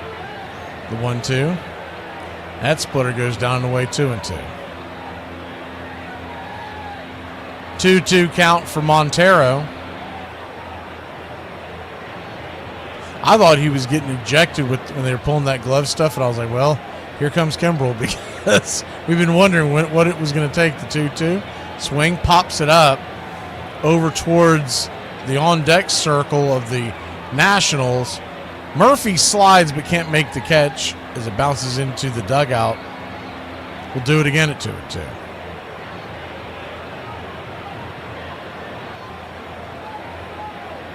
Montero does seem to be the most likely candidate to go down. He hasn't been terrible, but when you're averaging almost 1 walk per inning, that's just not going to be a good recipe to stay with the Braves long term. They do not like the free pass. Not many teams do.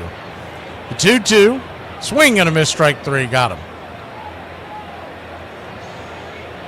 You look at all the other guys that they could turn away from, he just makes the most sense.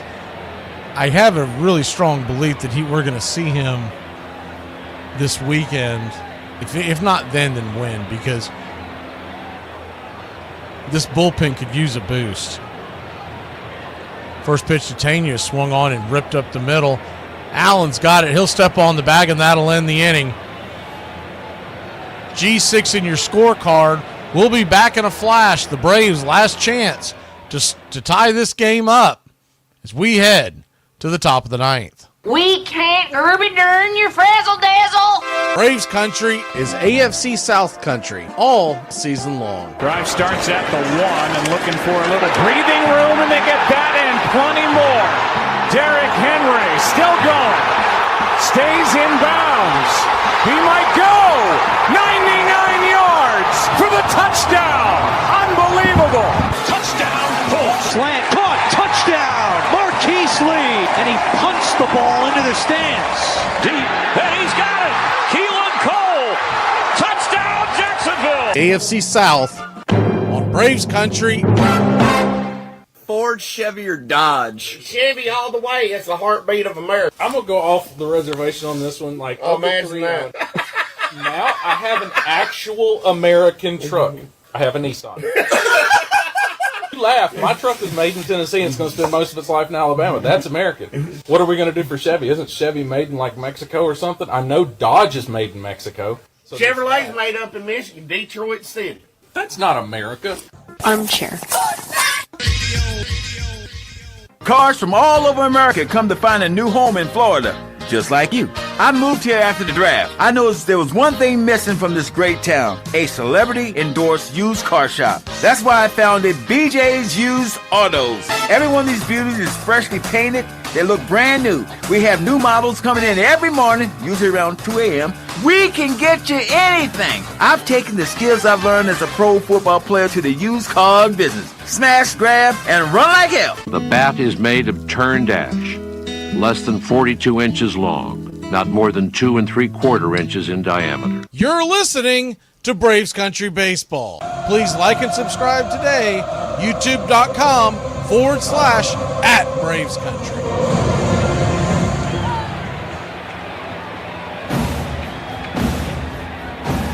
Well, let's see if we can get one going here.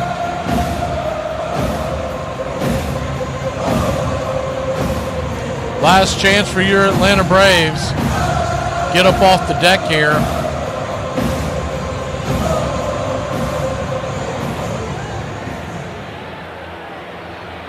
Good news that in Boston, the Mets are trailing as well, going to the bottom of the 8th, down 2-0. Matt Olson, your batter. Finnegan, the pitcher. First pitch on the way. Swing and a miss, strike, 96 miles an hour.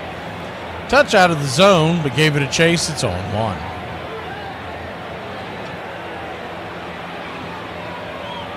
The 0-1. Kicks and fires. Swing and a miss. And might have got a piece of it, but tapped it foul. It's 0-2.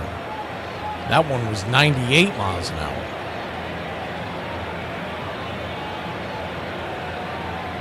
0-2 count. Braves have not fared well against Finnegan over the years. Righty-lefty matchup. Here's the pitch from Finnegan on the 0-2. Kicks and fires. Swing.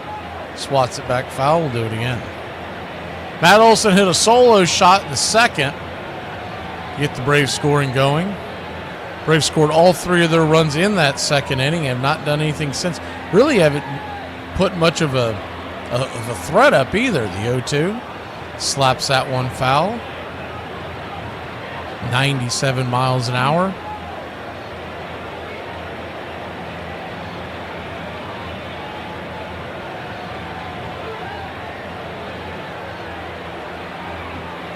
The 0-2 brings it. Swing, lifts that into left. That'll be a lazy fly ball. Wood waits for it to come down. He'll make the catch. One away.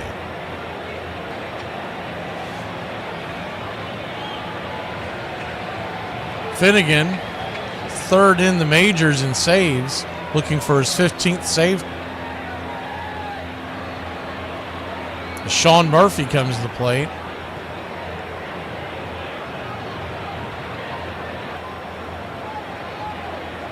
Guess they're probably waiting for a better spot in the order, but they do have Baldwin on the bench to face the right-hander. First pitch on the way, 97 right there on the inner cut. It's 0-1.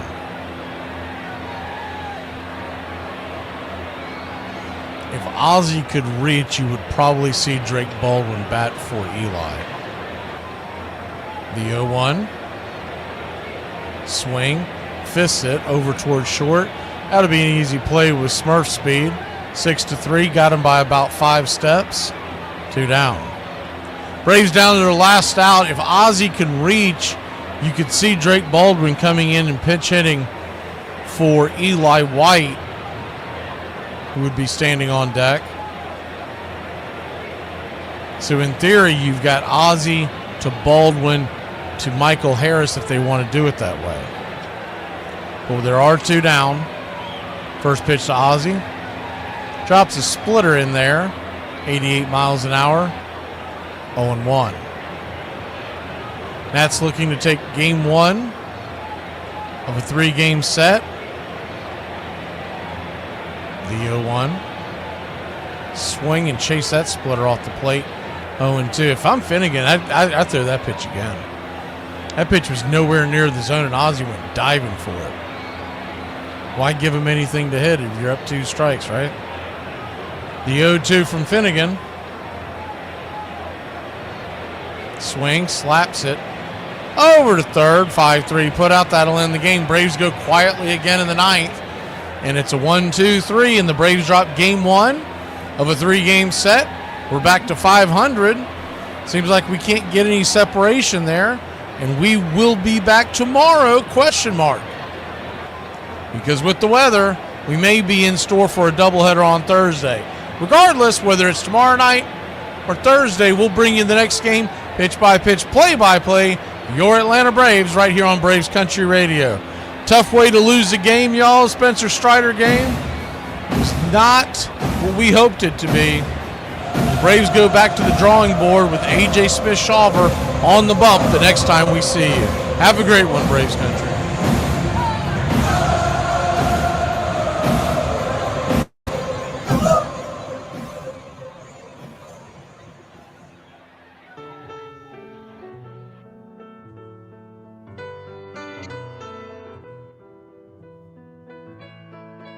Casey at the Bat by Ernest Lawrence Thayer.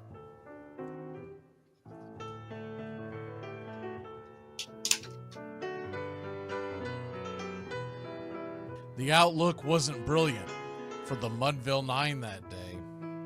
The score stood 4-2, but with 1 inning more to play. And when Cooney died at first and Barrows did the same, a pall-like silence fell upon the patrons of the game. A straggling few got up to go in deep despair. The rest clung to the hope which springs eternal in the human breast. They thought, if only Casey could but get a whack at that, we'd put up even money now with Casey at the bat. But Flynn preceded Casey, as did